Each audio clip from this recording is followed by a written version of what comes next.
Looking for a specific player or team? PCB Hobby has a wide assortment of raw and graded cards. They carry parallel rookie, game used, and autographed cards in both modern and vintage. Have a collection you want to sell? We buy, sell, and trade. PCB Hobby on Back Beach Road, just east of Florida Linen. Call 850-320-8388. Ready to save big on the #1 selling car brand in the world? We've extended our best deals of the year throughout the month of April. Get 2.99% APR plus 90 days until you make your first payment on a new Camry.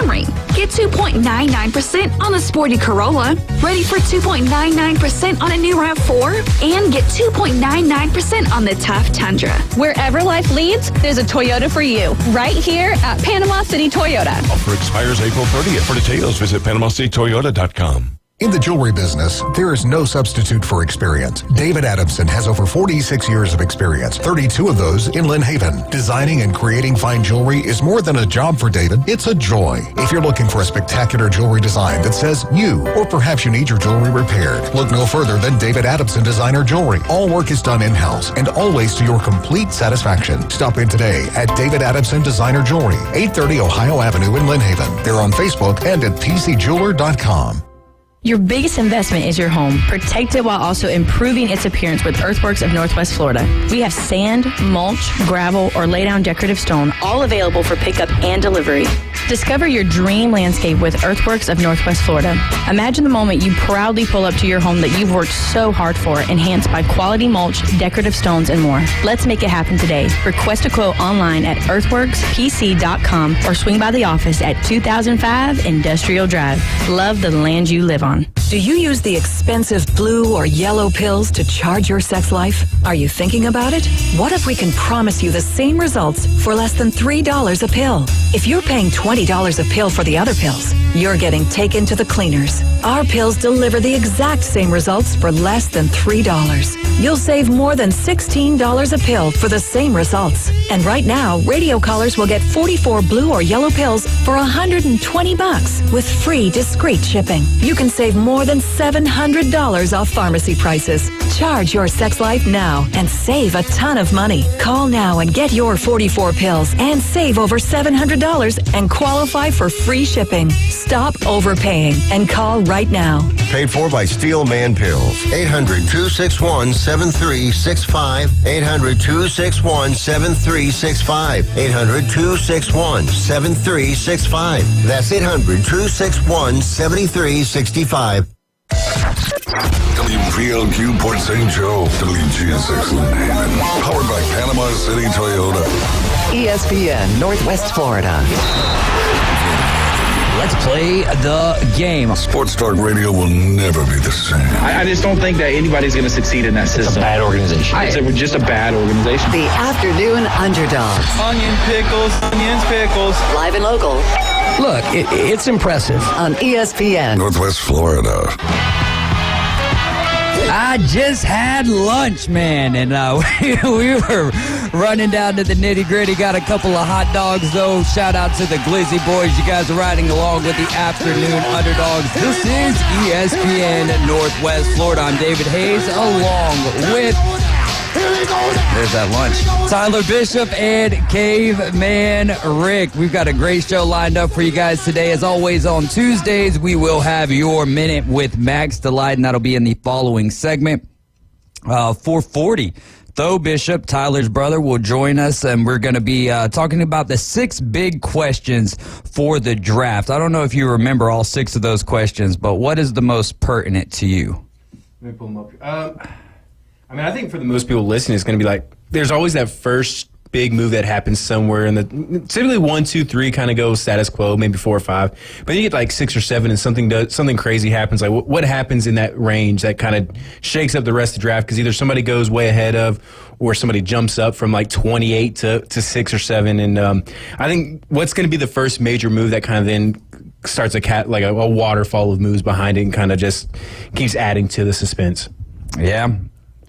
I'm interested to hear you guys' takes, though, today. As always, it's a lot of fun talking with Tyler and Tho on what's going on in the NFL draft, what we're going to be doing for the NFL draft. And then at 5:20, one of our favorite segments of the week as well, Jamming with Jay Chapman.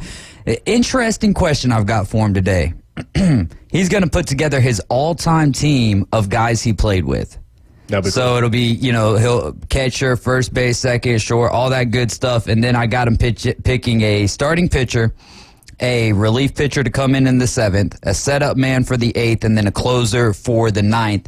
And, of course, he's going to be on the team. Oh, okay. I was going to say, he'll probably be the starting pitcher, I would think, maybe. Naturally, right? Or at least a reliever. I think that he spent more time as a bullpen pitcher, but we'll find out more today at 5:20. I think I'm going to try to get as much as, talk about some of the things that's actually going on in the league at 5:20, and then at 5:40 started off with that. But you know how it goes. It's Tangent Tuesday. It's Tangent every single day here on the Afternoon Underdogs. And that was what, 06, 07, 08 when he was playing, 05, somewhere in there, in that window, I'm guessing. I think it was more closer to, I looked it up the first day I was on the show. I think it was closer to 2012, 2014. Yeah. Oh, was it? Okay, my bad. I think a little later. Yeah. That's what, it was after I went to high school, or once I was done with high school, made his debut, or he was with the Cubs in 2012. Yeah. So, great career though. And, hey, JJ Bleday is still swinging the bat well over there for the Oakland Athletics, and that alternative baseball organization thing that we had on Sunday afternoon.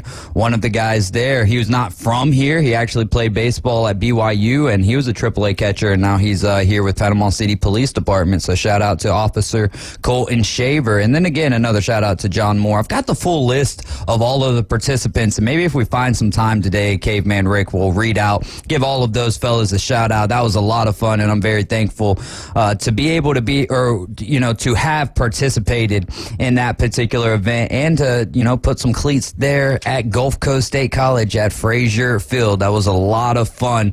A lot of stuff going on today. The biggest news, right? Caitlin Clark going to the WNBA first overall pick. Would you say that's the biggest news of the day, Tyler? I mean, it's definitely, just her celebrity status is real. I mean, for a women's college basketball player, I couldn't tell you the last time I heard anywhere near the amount of attention that she's gotten over the last year and a half or so. I think her and Angel Reese both probably at that point after that game last year in the championship game. But, that's one of the first times I've heard about WNBA draft, during the draft. And I don't mean that disrespect. It's just it's just reality. You just never hear. I don't hear about the NBA draft a whole lot till the day of or the week of. I don't hear about the MLB draft until it happens. I think the MLB draft kind of happens at a weird time of the year. It's right in the middle of the year. It's the middle of the season, right? Or something something weird. And up until recently, it was 100 rounds. You just don't. The NFL draft is such a unique spectacle, and the popularity that it has, that the other sports are just different. And that's definitely big just because of the level of celebrity she has. And we've also got the new transfer portal opening this week for today. Yesterday. Yesterday, okay. I think it opened on the 15th. I think it's the 15th through the 30th. I thought I looked it up yesterday. Maybe it was officially today. I'm not going to argue with you on that. It doesn't really matter. So that all that's going on. If you thought you knew your team and how they were looking for the spring football game, not so fast, my friend. For a random Tuesday in April, we got the draft, we got the WNBA draft, we got the portal, we got spring games that happen this weekend, baseball, local stuff going on. We got a lot of stuff we could cover today. Not to knock the Caitlin Clark thing as news, but I think it would have been news had she not gone number one. I don't think it was really news that she went number one in the draft, though, to be perfectly honest. Because everybody knew she was the consensus number one. Breaking news for you. I was actually being facetious about that. Not saying that it wasn't, and then you kind of took my point and ran with it. Not that was my point. I was actually kind of being facetious because I was going to figure out a way to get into this Michigan situation. Oh, that's it. But it is big news, though. The tickets were going over $1,000 for some of the Indiana Fever games. The career that Caitlin Clark had also helped her friend Kate Martin, or her teammate Kate Martin, get drafted to Las Vegas there. You got Angel Reese going 7th overall to the Chicago Sky.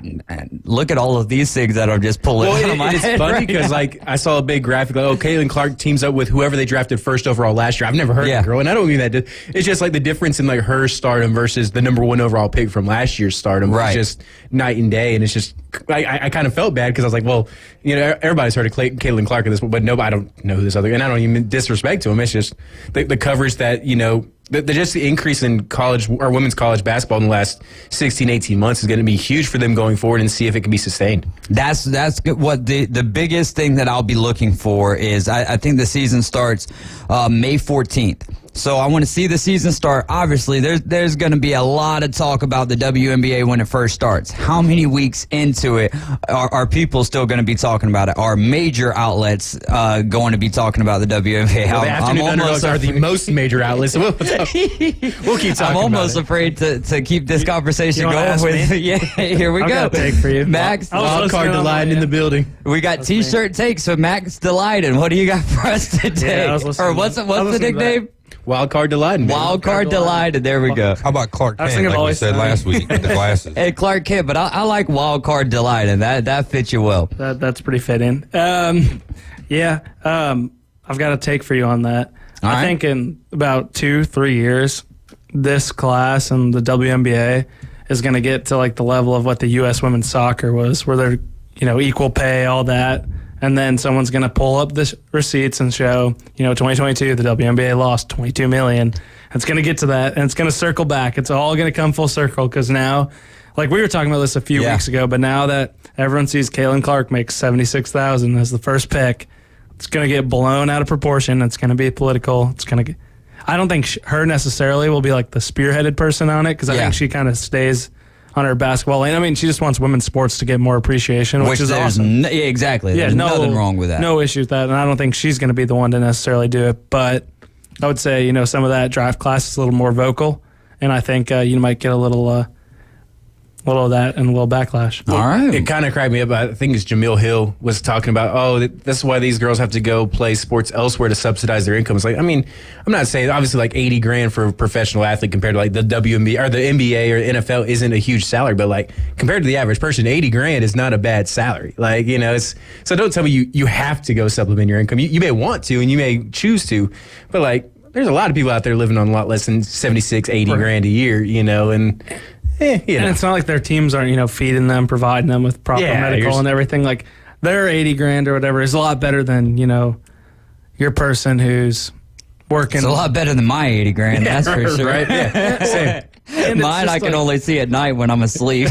Like I'm not trying to compare it to like another, but like I guess, even mailman, you get government benefits. I'm trying to think of like... We don't get perks, though. Like, I mean, like, as you're like an athlete, like special treatment, you go places, you get a little extra attention. Insider info. Yeah, free stuff, That's why she's going to start gambling here in a few years. Pull some Jonte Porter action. There you go.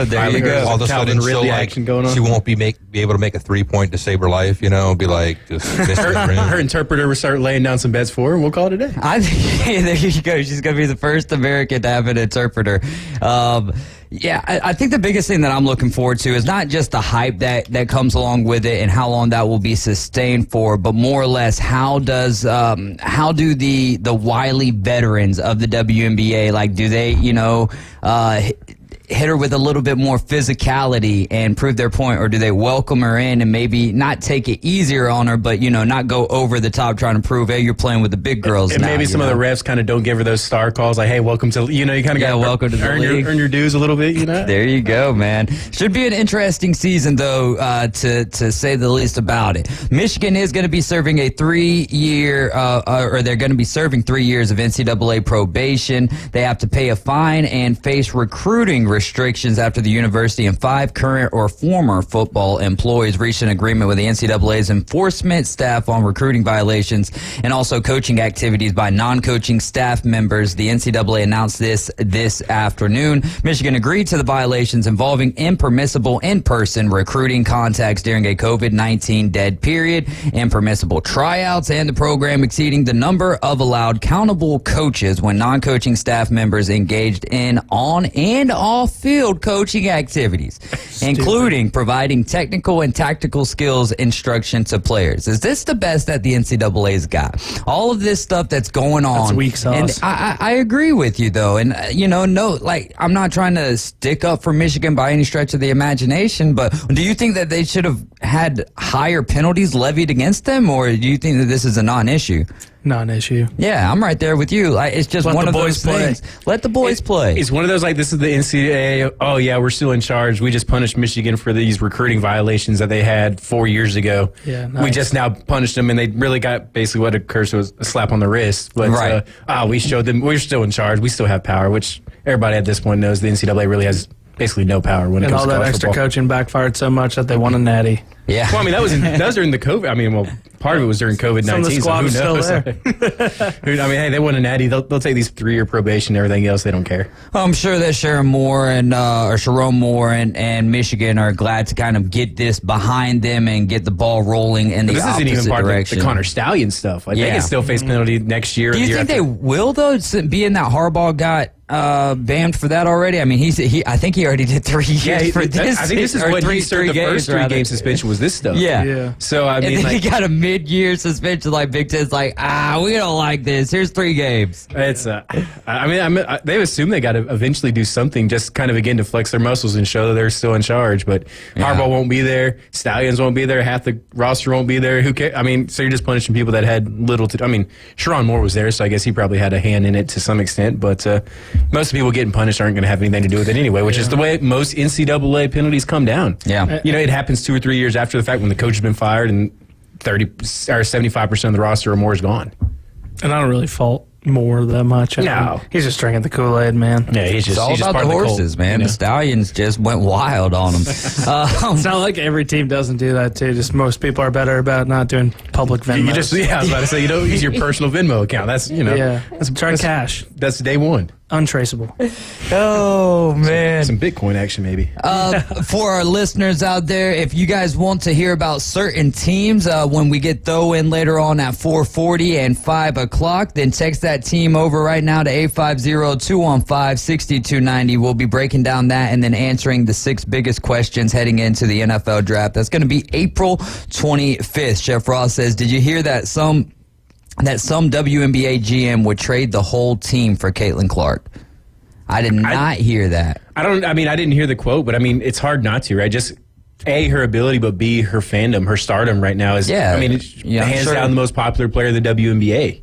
I'm sure you could just put little lines in the middle of both of her C's because all you see is cents. Maybe not dollar signs, but some sort of currency. I can't say I'd falter. I mean, it's going to bring name recognition, is going to bring eyeballs, hopefully, people in the seats. And as a GM, you kind of have to think about that kind of stuff, the dollar side of it, not just on the court ability, but obviously on the court ability, speaks for itself. So I don't think it's super outrageous by any means.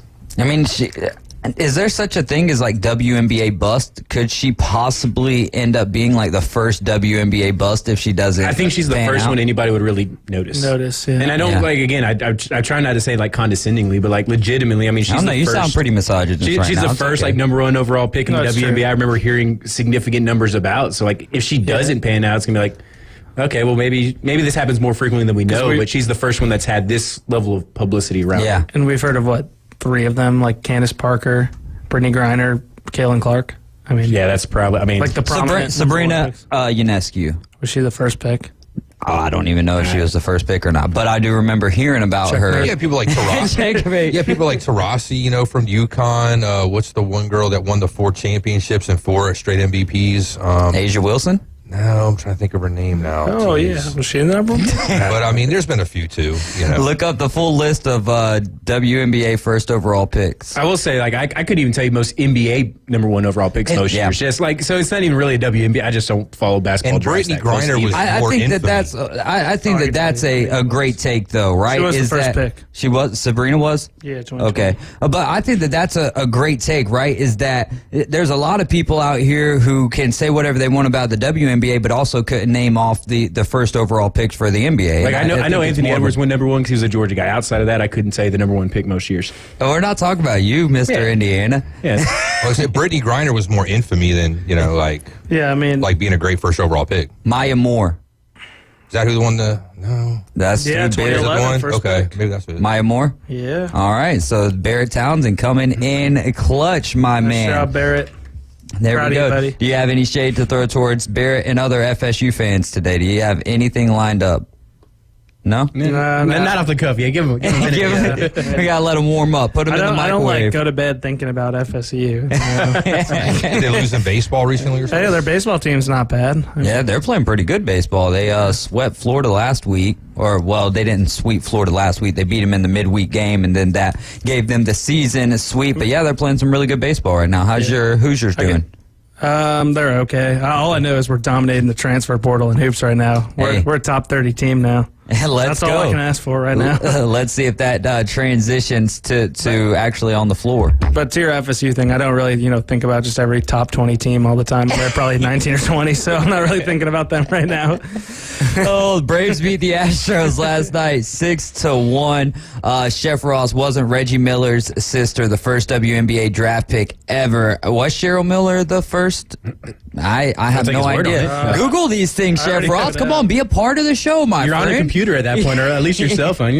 Wright State Chris says UConn first overall picks are more ingrained in my mind than other teams for the WNBA. Braves last night getting a win over the Astros 6-1. It was 2-1 heading into the ninth. Josh Hader gave up, I believe, 3 runs. One of those coming off of a single from Austin Riley.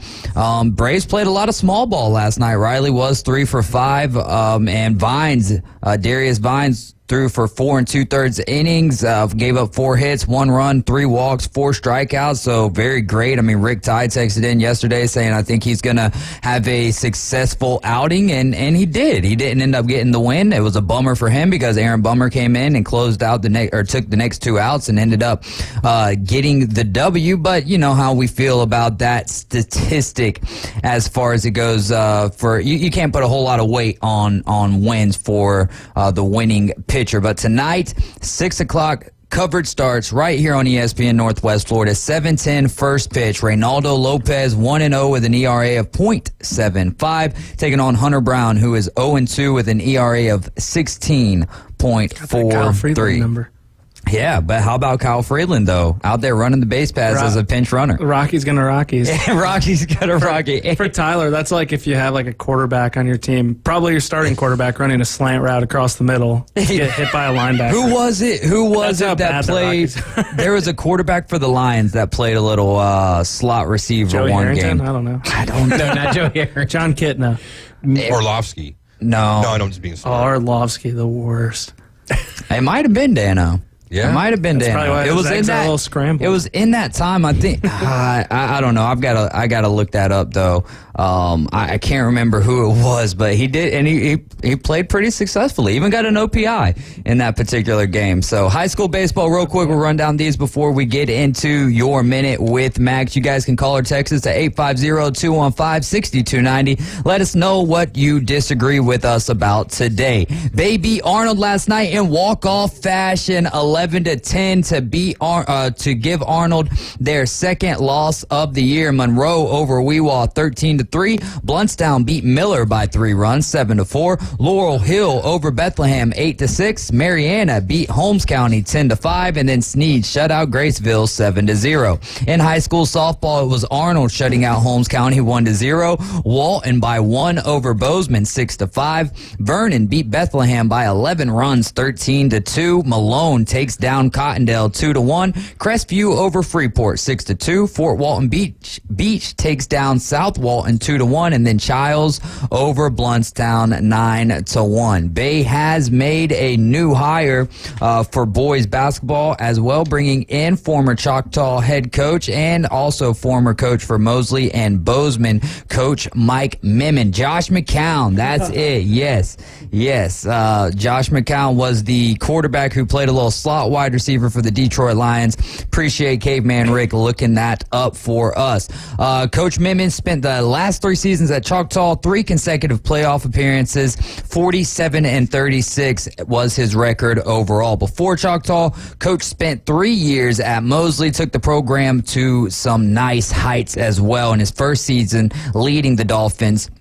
That was in 2018-19 season. They won their first district championship since 1992 and reached the playoffs for just the second time in more than a decade. The Dolphins were district runners-up the following season and won a second district title in his third year in 2020 and 2021. He finished his time at Mosley with a record of 50-29 and 3 consecutive playoff appearances for the first time since the turn of the century. Before Mosley, he got his head coaching coaching start at Bozeman. He spent 8 seasons over there, having an overall record of 82 and 87. Also gave them their second playoff appearance in school history. He's going to be taking over for Bay, and that's good stuff for them. He's going to be formally introduced at Bay High Friday, April 19th. You guys are riding with the Afternoon Underdogs, tuned into ESPN Northwest Florida. Give us a call or text 850-215-6290. Your Minute with Max Delighten is up next. ESPN Northwest Florida presents Wrestling Against Cancer, number 9. Saturday, April 27th at Bay Haven Charter Academy. In the main event, it's a tag team showdown with Exodus versus Mike Steele and Mr. 850. Plus exciting women's wrestling. Tickets still just $12. Ages 6 to 17, only $8. 5 and under, free. More information, ESPNPC.com. Good afternoon, this is Joanna on ESPN Northwest Florida with your forecast on this Tuesday. Mostly sunshine the remainder of the day with a moderate breeze out of the south-southeast at 14 miles per hour, and look for it to be 78. Tonight there will be some clouds with the temperature reaching 66. Partly cloudy tomorrow with a wind around 6 miles per hour and a high of 76. Thursday we'll have a high of 76 and some clouds. This weather is brought to you by Earthworks of Northwest Florida.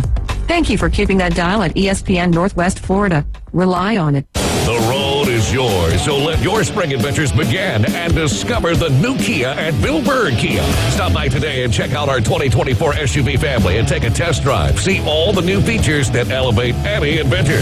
Now offering 4.75% APR for up to 48 months on the purchase of a new 2024 Kia Sorento EX.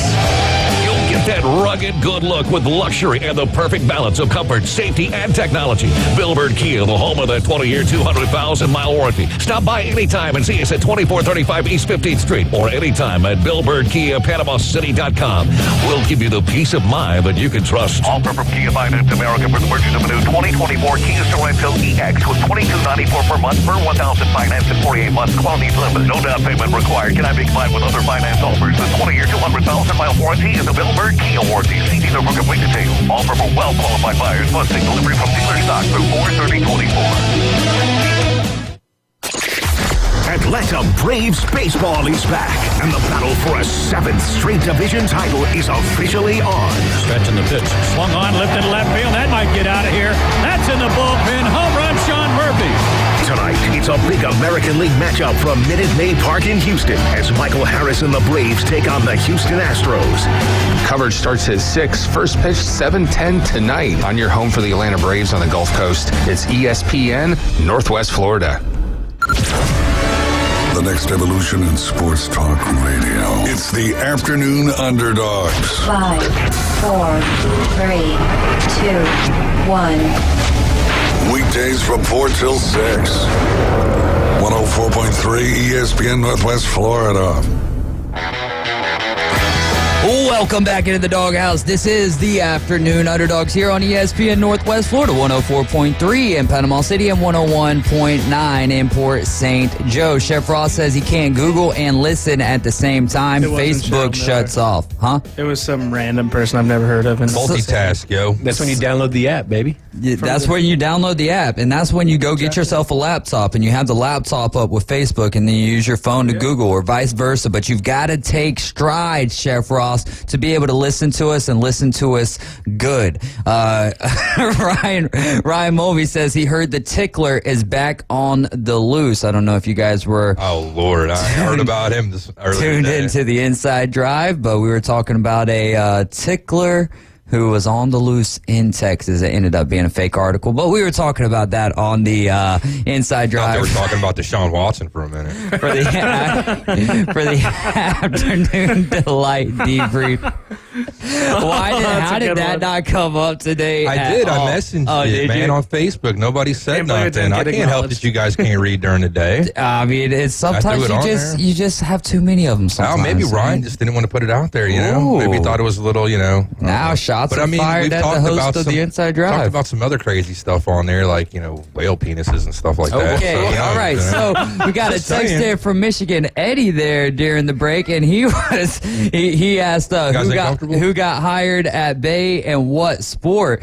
Mike Memon, who is going to be the new boys basketball coach for the Bay High Tornadoes. And then Andy Siegel just texted me this. He said, this weekend, Florida national team pulled the miracle and placed first at the Adidas Nationals in wrestling this weekend, led by seniors Gage Wiggins from Sarasota and Derek Williams of Bozeman High School, who both were national champs. Also leading the way was 3 Bay County wrestlers that all placed third and were named All-American, with James Oliver, Xander Stilgis, and Bear Siegel, who all wrestle at North Bay Haven. Team Florida was coached by Rob Hickman from Melbourne, Bobby Otwell from Pace, Chris McNichols from Harmony, and Andy Siegel from the steak sample line at Sam's Club.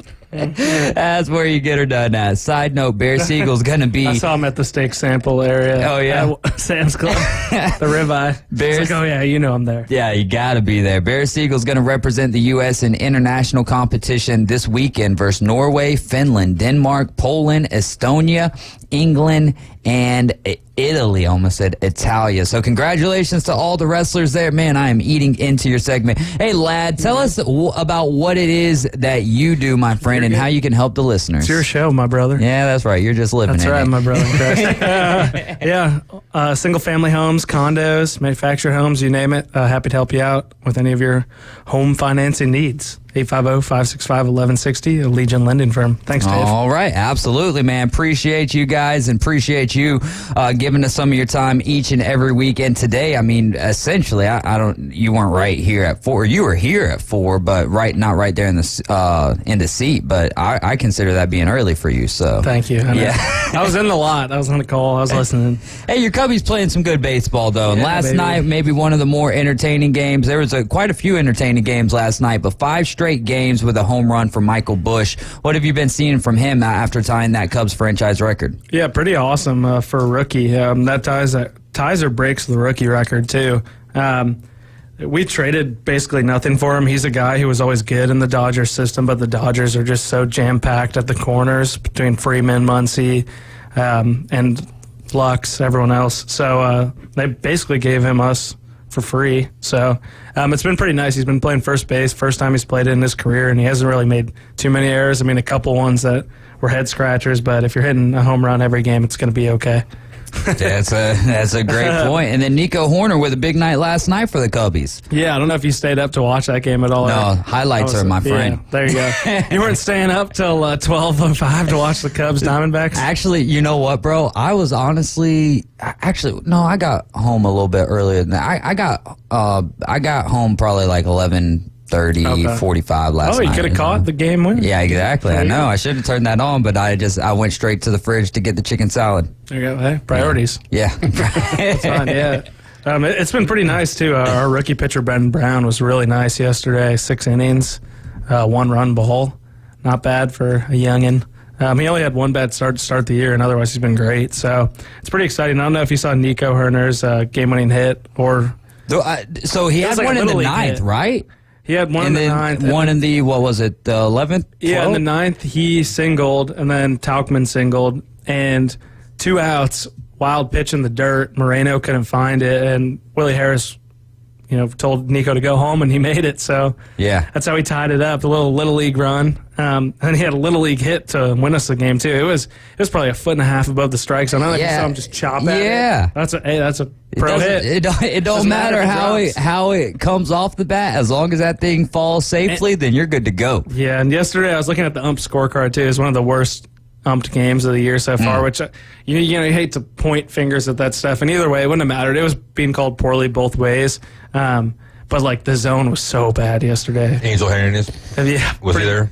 I don't know if it was. I don't think it was Angel Hernandez. That would have stood out to you, wouldn't it? Yeah, it would have. He had one strike called this year already where it was like 7 inches off the plate. Seriously, 7 inches off the plate, and he's ringing dudes up. Like, at some point, someone's got to step in and be like, look, we appreciate everything that you've done and what you haven't done. But you got to go. Is the ump union that strong, man, that, like, somebody like that just can't be given the boot or, like, just ask, like, man, like, we just got to ask you to leave? I mean, Alex is like fellow umps, and I'd be like, dude, you're making us look bad. Or maybe they're like, hey, we like this guy because he makes us look better by comparison. But now that could be the case, right? Is the other umps are like, you know what? At the end of the day, at least I'm not this guy. If I was the head ump, I'd order a code red in like one of those locker rooms one day, man, and rough them up, dude. Yeah, the umpires union are taking things into their own hand. Now we've got umpire brawls after games. Police your own, dude. The umpire mafia is coming for him to break both of his legs. Angel's going to be needing himself an angel here shortly. How are you feeling about your divisional picks to this point there, Max? Pretty solid. A little worried about the Braves with the Strider news and just a lot of questions at like the 4-5. Yeah. But the bats are there. That Ozuna homer on Sunday, was it? The 3-run shot, 2 outs. You guys just have so much firepower. It's not fair. Like, Ozuna just resurrected his career somehow. Like, and that all started about 2 months into the season last year, and then it's just kind of it's so wild to me. It's a beautiful thing. Kelnick as well. I mean, not like he's had a large sample size. They know how to play the splits, though. Yeah. And it's working. I'm happy for him. He's a good player, and he seems like a good kid. So. And he seems to really fit in with the clubhouse, too, which that was going to be my big concern with Jared Kelnick. Because I think I don't think he has an ego. You know, he's just a normal dude from Wisconsin. I think that he's got an ego, but it's not. Oh, I think he just has a chip on his shoulder because he hasn't performed yet. I think okay, maybe that's fair. Maybe that's fair. I think that he he's got confidence. Yeah. He's got confidence for sure. You know what I mean? And you can see it when he throws people out when they're trying to run on him. And you know, he gets excited and hits the bicep. Yeah, me too. That's what I'm saying. It's not like an egomaniacal problem or anything. But he's got what it takes. But also, I think he gels in well with the rest of the squad because there is some egos on the team, though. You know what I mean? Oh, yeah. It's going to be hard to be in any professional sport and not see some guys with some egos. Yeah, especially you guys. You guys just have so much firepower. There's a lot of egos. But Snicker keeps that bay. Yeah, I think that's what helps about having an old school manager. And he's one, I don't know, top 3 manager in the game, in my opinion. I think he pulls the right strings at the right times. And, that's something, too, with the Cubs on this 3-game win streak here. I think we probably go 1-2 with Ross on this. And with Craig Counsell, we were without our 2 best arms yesterday, and he's just playing chess. It's very refreshing to watch. It's different from watching a guy who Cubs fans loved as well, right? We and love David Ross, and there's no ill will. I don't think he even thought he was going to get the boot. But with that coming up, you can't fault it at all. He plays the splits well. He plays the lineups well. He doesn't, get too cute like Joe Madden does sometimes to a fault almost. He just gets it. Speaking of Snit real quick, do you guys see any similarities there to like Bobby Cox, though, where like the team might have a lot of regular season success, then come playoff time, not get the job done, win like, a dozen, pennants, but divisions, and then one World Series or... well, he's already got the one World Series under his belt. Right, so I think that time is still the verdict is still out on that, and then we're also in a different era of baseball where you're not getting the back-to-back World Series, and you're really not having like a true dynasty in baseball in a while. So the verdict is still out on that, but let's say he gets it done this year. Both of his World Series are going to be won without the best player, essentially. You know what I mean? You didn't have Ronald Acuna Jr. in 2021 due to injury, and then if you were to win it here in 2024, you wouldn't have Spencer Strider. So I think that's another one of those things of at that point, if he wins one more World Series, he's already above Bobby Cox. Right, that's what I'm getting at. Do you see that, or do you see it maybe just going down the way of like a Bobby Cox is what I was getting at, just not being a Braves fan and not following it as closely? I mean, it's again, I don't no one would. I couldn't see a Braves fan out there that would be like, yeah, see this one being just like Bobby Cox, man. We're gonna win 15 NL East titles and then just only one World Series to show for it. But let's say that you get 2 more years in, then yeah, possibly that conversation starts taking place. Especially say they win the NL East convincingly this year, and it's another first round exit. I think the conversation starts right there. Yeah. But you got to give them this year, and then once next season starts, you got to give them that year again, right? You just got it's a revolving door. How about the Astros though, man? You went with the Mariners in the West, right? Or did you go Rangers? I might have gone with the Astros still. I know. I think I went with the Astros. I think you went with the Astros. I think you said it was hard to pick against them. Did I say the Rangers then? I went Rangers. I know that. You might have. I mean, I don't think I took the Mariners. I don't believe in those bats. How are we feeling about the Ohtani J-Rod bet, though? You think I might? I think you're looking all right. I'm looking all right. Hey, it's always good when you get to pick the categories. Well, you have that, and then victim mentality for Shohei Ohtani. Are you gonna offer me a buyout? I'm just kidding. Yeah, dude, you can't make me pay it, dude. I placed my translator bet that. Oh, there you go. But one other thing that was funny with the Freeland injury. Yeah. Injury, he's fine. Yeah. One, that's so stupid, like that they even had him doing that. Why are you pinch running your pitcher? Right, he had that one good year, and why are you pinch running him? There's got to be someone else. Like, you can't, like, what are you doing? Right. And my favorite thing is, like, you remember when, like, not to go the politics route, but when people were dying in, like, 2020, no matter what it was, you had cancer, COVID, death, whatever, someone was like, pitch clock injury.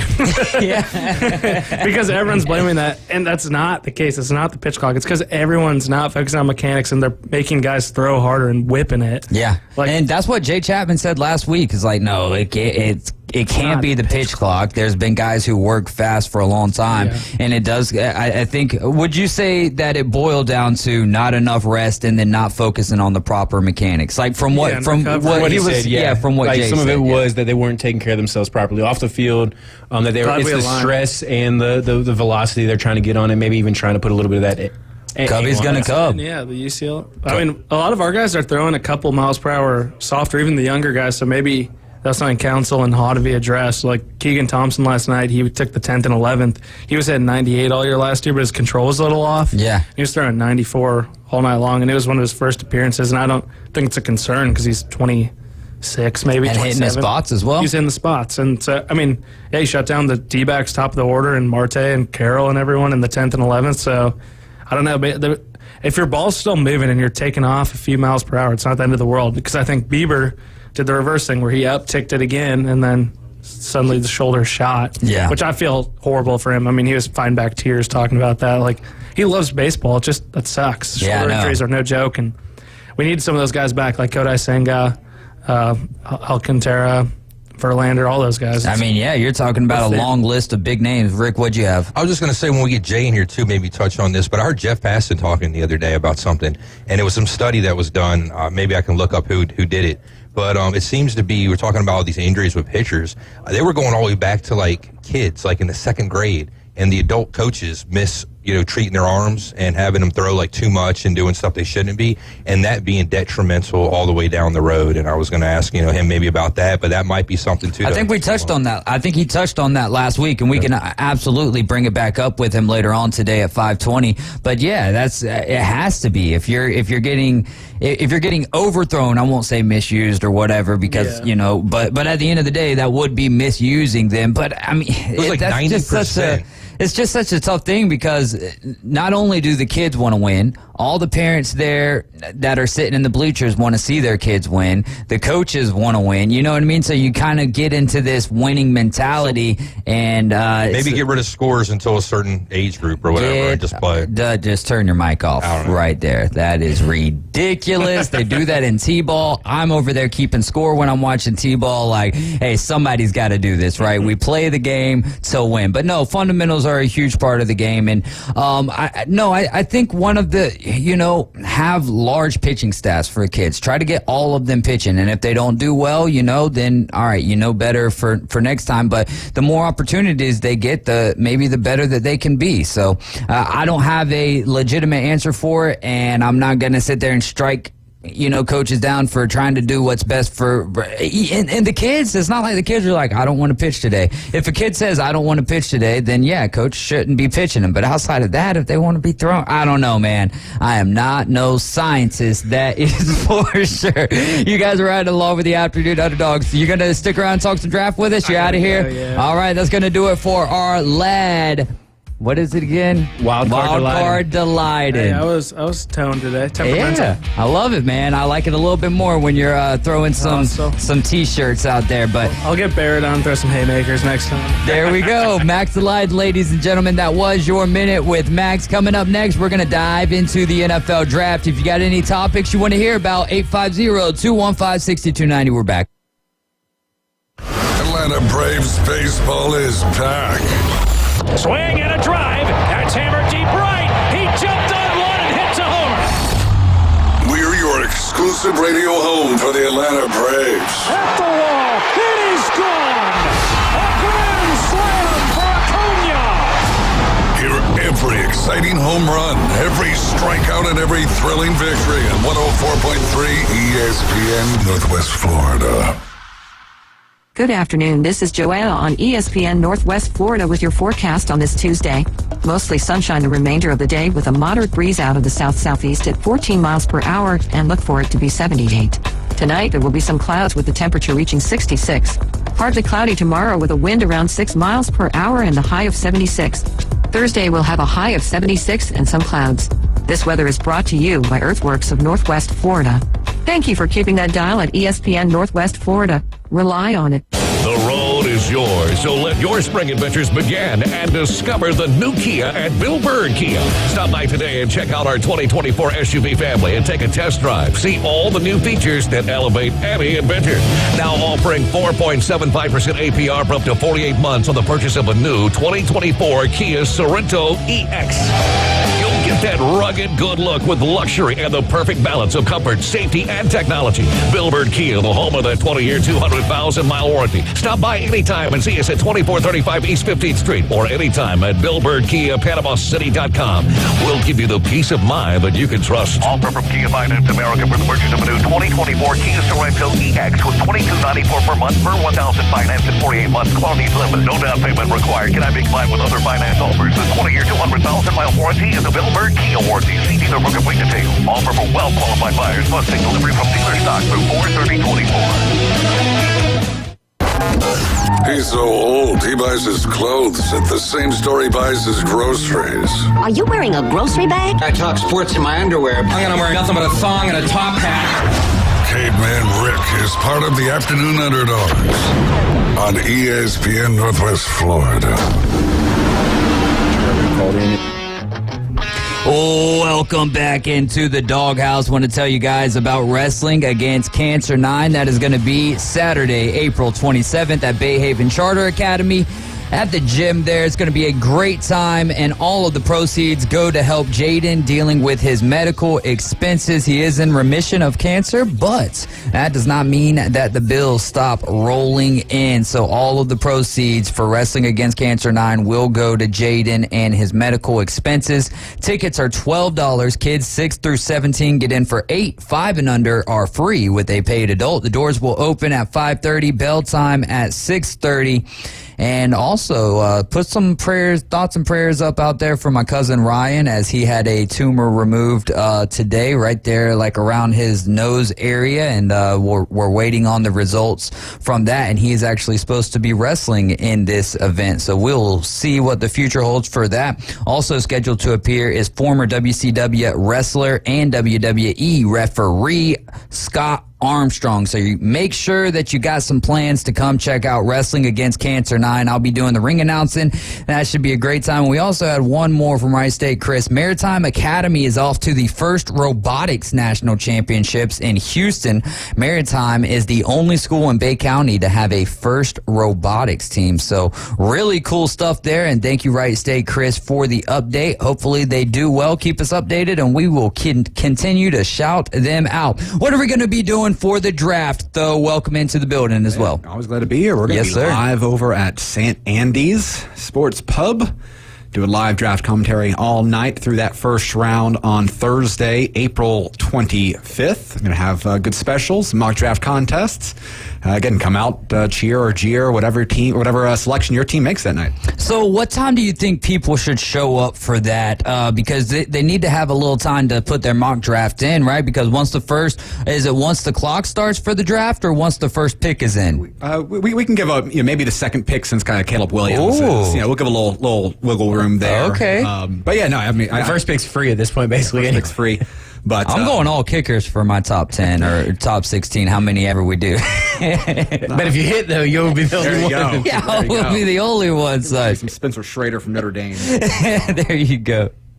What's a team, and for our listeners out there, if you'd like to hear Tho and Tyler's thoughts on what your team should be doing in the NFL draft, you could text your team right now to 850-215-6290. Last week we did the NFC and the AFC South, and I felt like we got through the majority of those teams. But real quick, just a refresher on it. I know that we were heavily into the Saints and the Bucks, but how about the Jacksonville Jaguars, the team that's near and dear to a lot of people's hearts around this area? What do you think we should be seeing the Jacksonville Jaguars do in this draft? Well, clearly they want another wide receiver. They're expecting to get Ridley to not come back, so obviously that is something that they have identified as a need for their own right.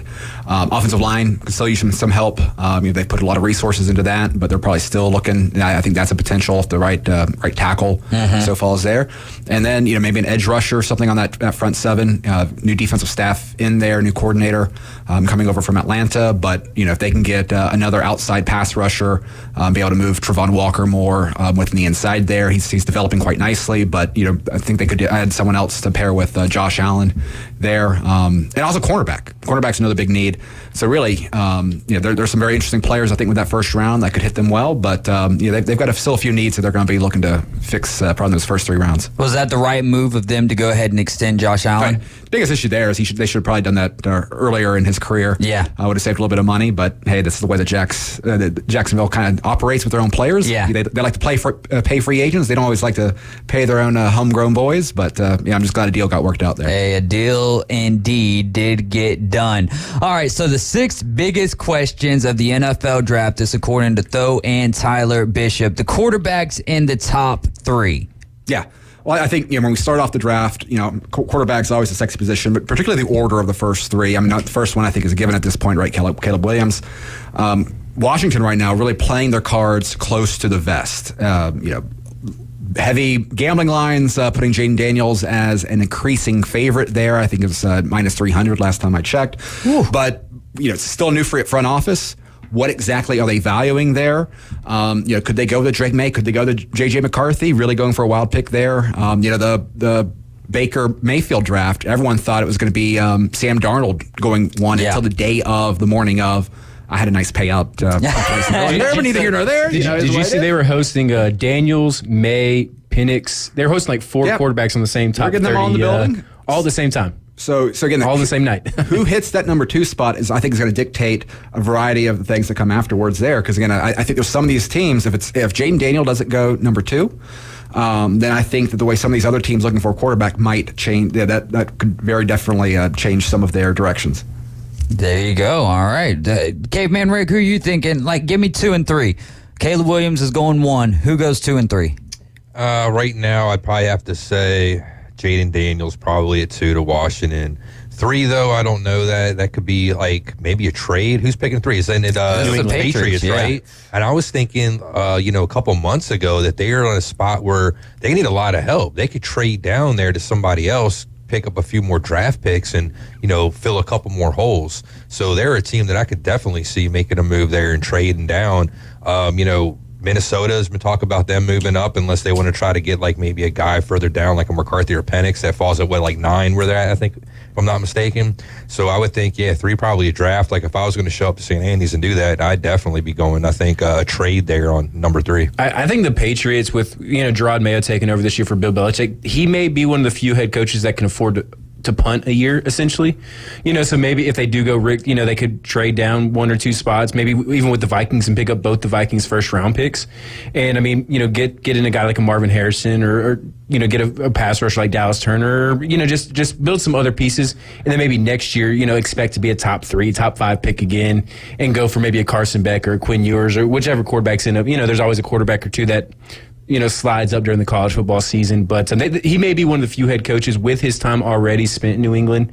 He may be one of the few coaches that can afford to kind of punt the first season, not really have it hurt against him from the owner's standpoint, and start building for the future next year more so than this year. I don't think New England should go for a wide receiver. They've had no luck or no history of doing anything with wide receivers in the draft. I don't know. If it ends up being Ladd McConkey, then you might would have to watch out at that point in time.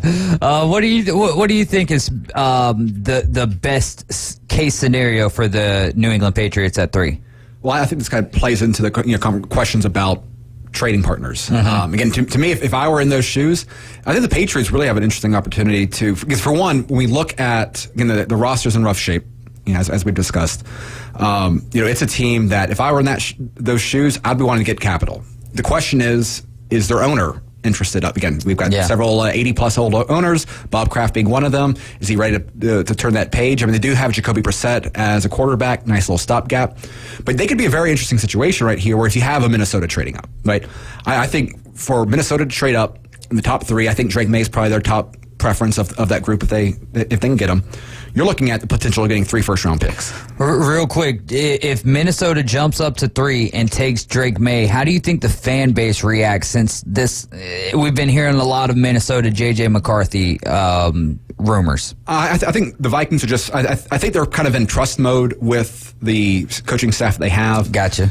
Josh McCown, the quarterback coach, actually coached Drake May in high school. Does he help with the wide receivers at all? He did get some snaps out there. But that creates an interesting dynamic. So if you get 3 first-round picks on the table, whether it's Minnesota, whether it's possibly the Cardinals at 4, if they're just as eager to get up there for McCarthy.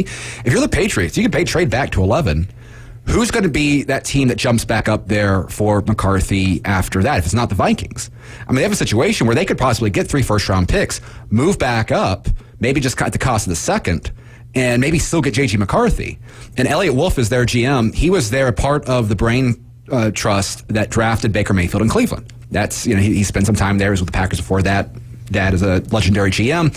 Was always good at accumulating capital. I mean, they had the possibility of getting extra draft capital, which they desperately need, plus getting J.J. McCarthy, the 3rd quarterback, off the board, if they want to play a little cute within that game. And again, that's what I would try to do if I was the Patriots. I'd have my cake and eat it too. Go back to 11, get back up, get McCarthy before Sean Payton sells all the Walmart money in the world to try to maybe jump up ahead of them. This isn't one of our 6 biggest questions here, but do you see a team being as aggressive as what the Houston Texans were in the first round last year, where they make that early pick, top 10, let's say top 5 pick, so that would really whittle it down, and then find a way to jump back into the first round as well? Kind of a nice little double tap. Yeah. I think there definitely will be some teams that might. I could see Washington be a team. That's what I would say with new ownership. Yeah. Like if you can leave that draft, if you're Washington, you can leave that draft. You've got some nice receivers.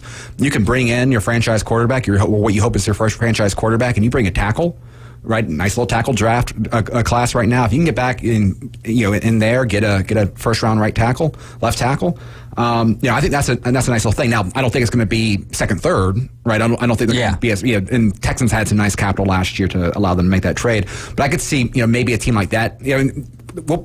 History shows we'll probably get 1 or 2 teams that try to jump back in at the late stage of it. I just don't think we're going to have anything near in terms of early in the draft of a team picking twice in the first top 10. It surprised me. Could happen, but it would surprise me.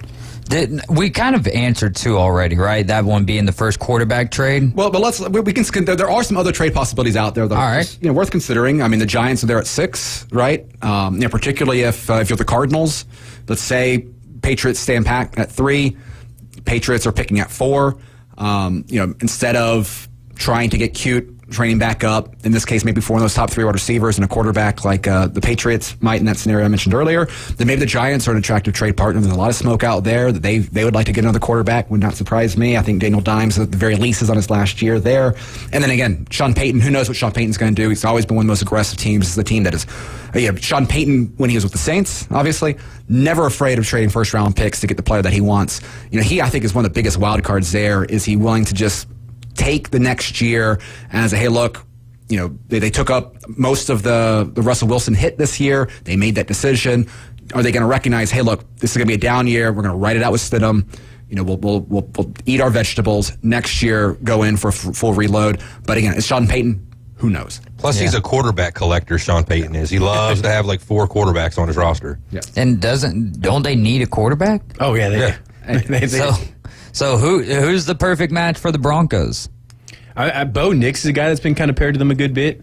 A more athletic guy, a little bit bigger guy, and he's just set the NCAA record for completion percentage for a season, like 77.4, I believe it was, this past year. So you kind of look at what Drew Brees' thing was in New Orleans was he wasn't the flashiest guy, but he was just very precise with his passes, and that may kind of make some people around here laugh thinking about Bo Nix being just an accurate, locked-on passer based on his time at Auburn. But I know he's one that's been linked to Denver a lot. The problem is Denver doesn't have a second-round pick. That second-round pick was part of that Sean Payton trade with the Saints last year. Yeah. So that's what the problem is. That's where Bo Nix goes out the window. Yes. Are you going to sit there at 12 and take Bo Nix, kind of probably ignoring your board? That would be, hey, that's a move. You need your quarterback. Hey, that'd be aggressive. but it's not a situation where they could trade back from the second pick, the 12th pick in the second round. Yeah. Try to sneak it there at the end. They'd have to make another trade up there to maybe package a third and a future second or something like that to probably get back in the Bo Nix sweepstakes, unless they want to draft him up there in that 12th pick. Can't think of any slash quarterbacks out there right now.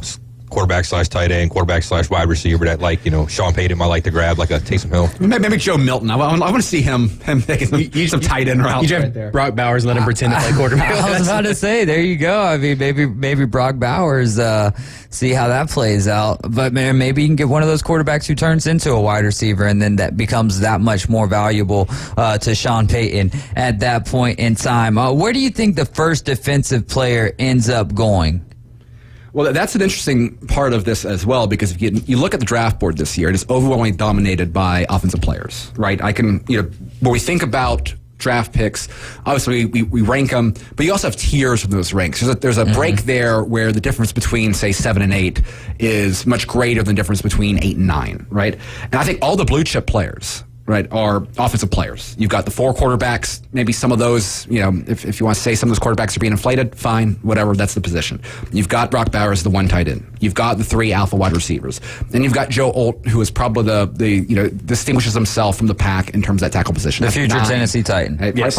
Quite possible. So that is 9 blue chip players that are all on the offensive side of the board. Most teams probably will have those 9, depending on how they view the quarterbacks, ahead of the rest of the group. So then you have kind of that second tier where you've got, your Dallas Turner, where you've got Jared Verse, where you've got the cornerbacks, Arnold and Mitchell from Toledo. where that fit is. Yeah, one of those things not like the other. Where that fit is going to be interesting. Is it Atlanta at 8? Is it a trade back spot? Is it the Bears? They can use them to pass rusher. Once you start looking backwards, are those teams trading back? Are they going to end up there? Where that first defensive domino falls, I think will be very interesting, because if it goes early, that means one of those alpha blue chip players will fall further back than perhaps you'd expect based off of their kind of league viewed perception of their value. All right, we'll talk a little bit more about the defensive players and some more big questions for the NFL draft. This is the Afternoon Underdogs, and you're listening to ESPN Northwest Florida. More NFL draft when we get back. Text us your topics and questions, 850-215-6290. ESPN Northwest Florida. Here's what's happening. What's up? This is David Hayes from the Afternoon Underdogs, and I would appreciate your nomination in the Best of Bay 2024. I'm running on a platform eliminating boring radio and bringing more exciting sports talk to Bay County. To nominate the Afternoon Underdogs in the category of Best Radio Show in Bay County, go to ESPNPC.com and click Best of Bay. This message brought to you by ESPN Northwest Florida. This is Joanna with ESPN Northwest Florida. Here is your weather forecast on this Tuesday evening. As we head into tonight, mostly clouds and a low of 64 with a light breeze coming out of the south-southeast at 5 miles per hour. For tomorrow morning, some clouds and a temp near 78.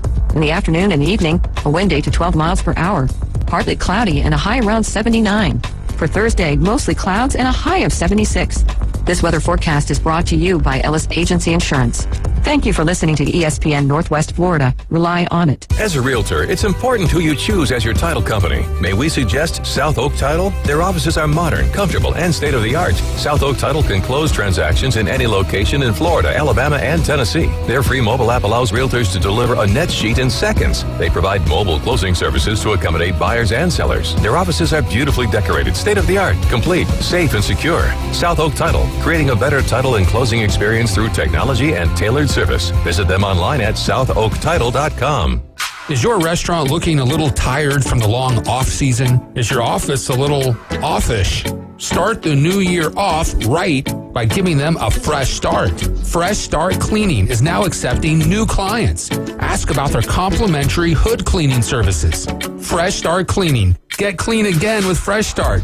Call 850-771-6917, 771-6917, and ask about their complimentary hood cleaning services. WPLQ Port St. Joe, WGSX Lynn Haven, powered by Panama City Toyota. ESPN Northwest Florida.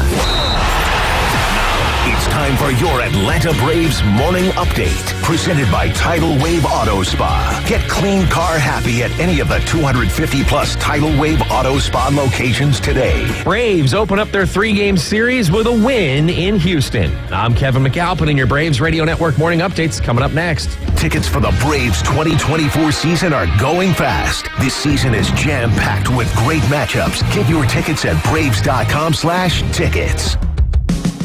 For the first time since they hoisted the World Series trophy, the Braves returned to Minute Maid Park, and they took down the homestanding Astros on Monday night by a score of 6-1. Houston got on the board first in the bottom of the first on an RBI single from Alex Bregman, but the Braves answered with 2 in the top of the second as Luis Guillorme singled and a run scored as Travis d'Arnaud came in on an E6. Then in the ninth, Braves scored 4 times on RBIs from Orlando Arcia, Austin Riley, and Marcell Ozuna, who extended his hitting streak to a Major League best 14 consecutive. Aaron Bummer picked up the win in relief of Darius Vines, who was really good over 4 2/3, giving up just 1 run on 4 hits with 3 walks and 4 strikeouts, although he did have to settle for a no decision. Braves and Astros will continue their 3-game series coming up later on tonight as Reynaldo Lopez gets the ball for the visiting Braves. And as always, hear the action live from the Juice Box right here on the Braves Radio Network at 8:10 p.m. Eastern. I'm Kevin McAlpin, and this has been your Braves Radio Network morning update. ESPN Northwest Florida. The Afternoon Underdogs. Call in with your questions, hot takes, and rants at 850-215-6290. I'm sure that most of you have used a dial telephone before. The Sports Talk Monster. ESPN Northwest Florida. Hour number 2 of the Afternoon Underdogs. We're talking NFL draft, and then coming up next, we're going to be jamming with Jay Chapman. Go to my Facebook page, David Hayes. Add me as a friend, and also go click on that link there and go vote for the Coach James Hale Show. The Inside Drive, or nominate, not vote. Nominate the Coach James Hale Show, The Inside Drive with Ryan Mulvey and Jay Henley, and the Afternoon Underdogs for the Best of Bay. We would greatly appreciate that, as we appreciate you guys as it is. So we talked about where the first defensive player would go, but the better, or not, maybe not the better question, but another question on top of that is who will be the first defensive player to go? Who do you think that'll be? We'll start with you, though. Well, I think that right now a lot of the buzz is Dallas Turner. I think particularly with the Falcons, you have a lot of people kind of putting them as an edge candidate. Bears, you could put in that similar camp. You know, I think Arnold he's obviously an extremely athletic profile. I don't think that he is viewed, however, the same as Will Anderson, right? There's a reason why he's considered kind of not in that top tier. You know, there's 2 very good corners in this draft, as I mentioned last segment. Again, you've got Terrion Arnold from Alabama. You've got Quentin Minshall from Toledo. Jared Verse, kind of a bigger defensive end. Yeah, I'm excited about him. He's wouldn't surprise me at all if he ended up being the first defensive end, depending on what a team looks for. And you also have the guy from was it Cal? UCLA. Yeah. Who, you know, he's got some health issues, but, you know, very, very interesting edge rusher in his own right. So from a gambling perspective, I know that the best odds, in my opinion, are Terrion Arnold.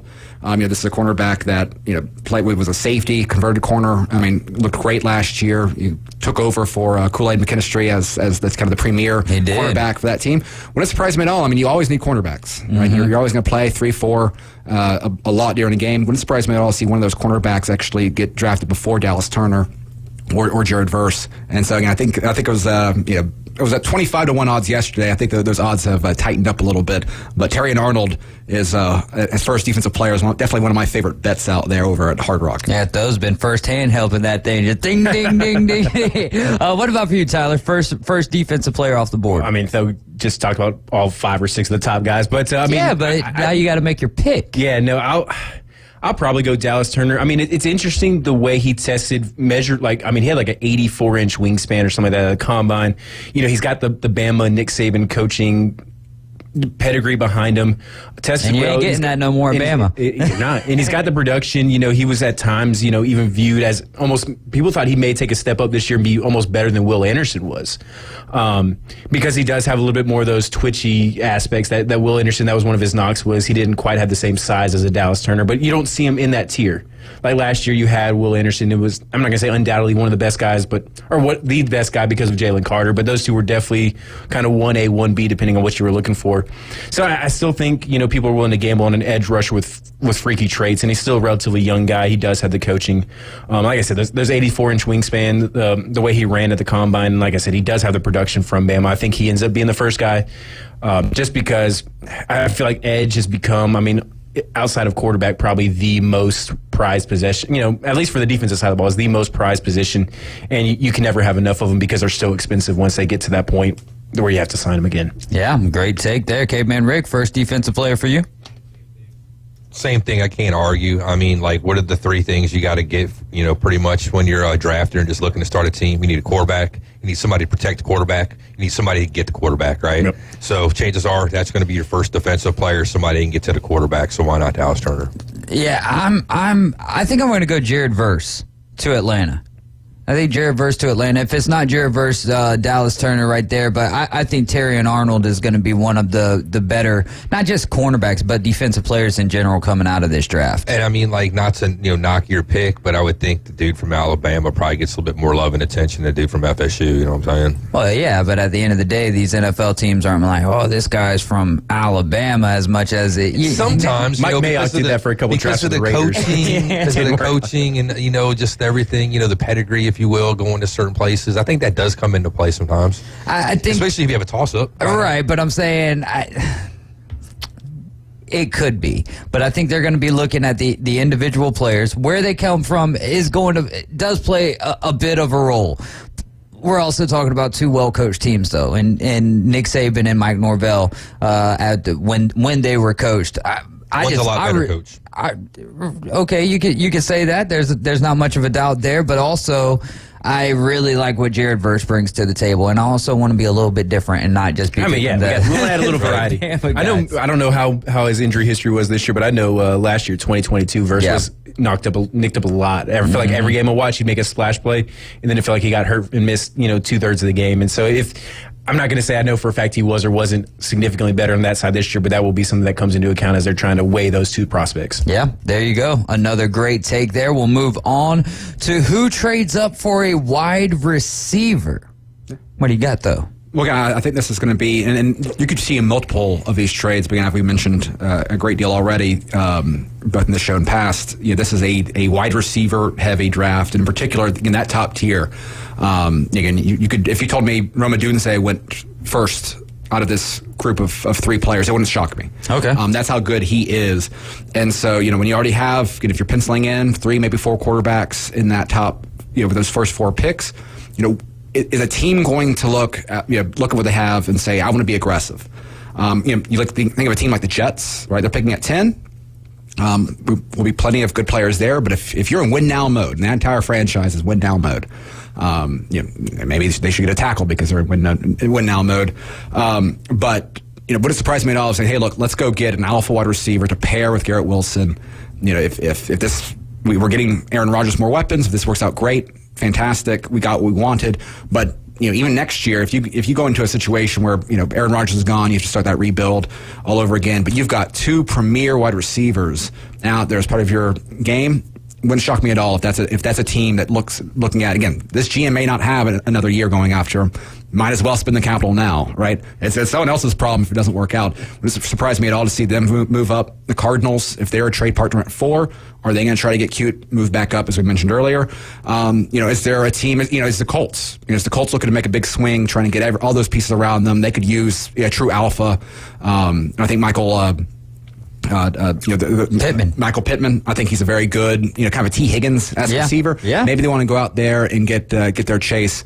Have a true alpha number 1, and that's just the obvious team, or some of the teams earlier on. Again, it's this the wide receiver quality of whichever one of those three ends up falling to that later part of that top 10, it wouldn't surprise me at all if you see a team that really wants to swing upwards, and that's before getting into the teams, in the tweens there, where they might have a Brian Thomas, they might have an A.D. Mitchell as a guy that can come in and, perhaps not right away, not nearly as polished, but they could see the same sort of upside as those three with a little bit more development.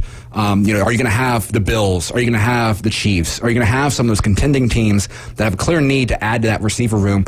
Is that, are they going to be in positions to say, hey, look, let's get aggressive. Let's get one of those guys that has that sort of ceiling. It wouldn't surprise me at all to see multiple teams really target the receivers with the quality that they have in this draft. Yeah, and the Chiefs love guys with speed.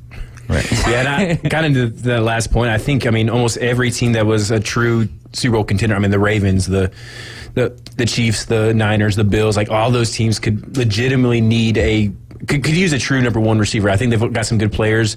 There's the whole Ayuk thing. Is he going to stay in San Francisco very much longer? There's rumors that he wants to be out of there. Baltimore did extremely well with Zay Flowers last year. But you got, with Stephon Diggs going down in Buffalo, like a lot of those teams towards the back half of that first round, those true title contending teams that maybe don't have as many holes as the rest of the teams. Like, they're not going to have room for 7, 8, 9 rookies.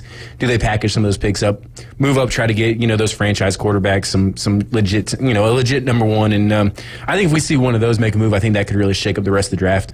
T. Higgins, does he get traded before, during, or after the draft? I think he's pretty. They've had some kumbaya sort of comments out there. I don't think he's likely to be traded at this point. And it's good business for him. if he holds out this year, has a good year, this means cap's going to go up. You're going to have the Justin Jefferson contract and a few others out there. It'd probably be a better time for negotiating purposes to play this one out. But Cortland Sutton is someone who is sitting out right now. That's a wide receiver out there that I don't think that the Broncos, it feels like they've been trying to trade him for a couple years now. I don't think they're going to be interested in giving them more money. I think he's a wide receiver. If a player like that ends up moving, during that draft weekend, Cortland Sutton is someone who I can see kind of being in that DeAndre Swift move, right? Yeah. Day 3 trade with a player. We'll see what Sean Payton wants to do, but he's I think the wide receiver most likely to be traded. I think Ayuk is, he's doing the typical wide receiver drama things, removing social media references to the 49ers, the negotiating 101 at this point. But I think Sutton's perhaps the most likely to get traded. What teams at the end of the draft are most likely to trade up to make a push? And we talked about obviously the Bills and the Chiefs that have perhaps some specific, might want to really get aggressive with the wide receiver pool. But I think there's a few other teams out there, particularly if you look at their history. Two I think are particularly fascinating are the Rams and the Lions. Obviously, the Rams haven't had a first-round pick since the Jared Goff draft. I don't know if what do I do with my hands, right? I feel like they're kind of in that mode. Is that a team that's really, do you expect them to kind of just be complicit there and just wait to see what comes up, or are they going to identify a player like, not to get too out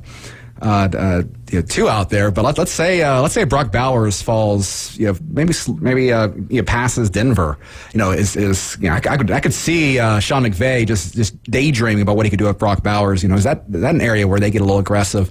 Obviously, a team that has demonstrated a willingness to do so. With the Lions as well, I don't think the Lions have drafted with their own pick in several drafts now. They move up, they move back. They're always a team looking to move, and with all the stars aligned. Again, you have your offensive coordinator back. How long is he going to continue to put off head coaching jobs? Is this a year, again, to get aggressive? Maybe they're a team to go after, perhaps not Brock Bowers with the way the tight end situation went last year, but is that a team that looks at, Rome Odunze, if he ends up being that last guy up there? Are they a team that says, hey, look, come and stop us. We're going to make this aggressive move now that can benefit us not only this year but in the future.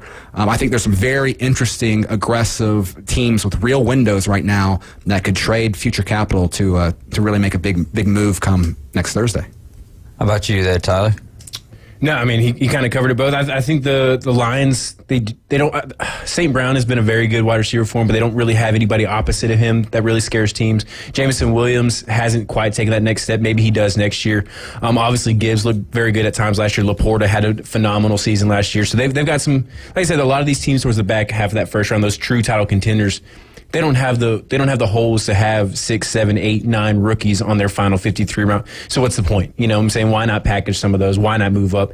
And if you have the season you think you're going to have for the next year, next 2 years, you know, it's going to be a late first. It's going to be a late second. So you're not giving up some of those premium picks that you would expect. Like, you know, if you think the Washington Commanders are going to be back up there again, their second round pick is going to be a heck of a lot more valuable than the Lions' second round pick and things like that. So I think if you're one of those teams in that window, why not? I mean, you know, and kind of what we were talking about earlier with those premium offensive players pushing some of these defensive picks down the board, maybe they decide to move up for a guy like that may be, you know, value in their eyes on the defensive side of the ball because of the value of the offensive side of this draft.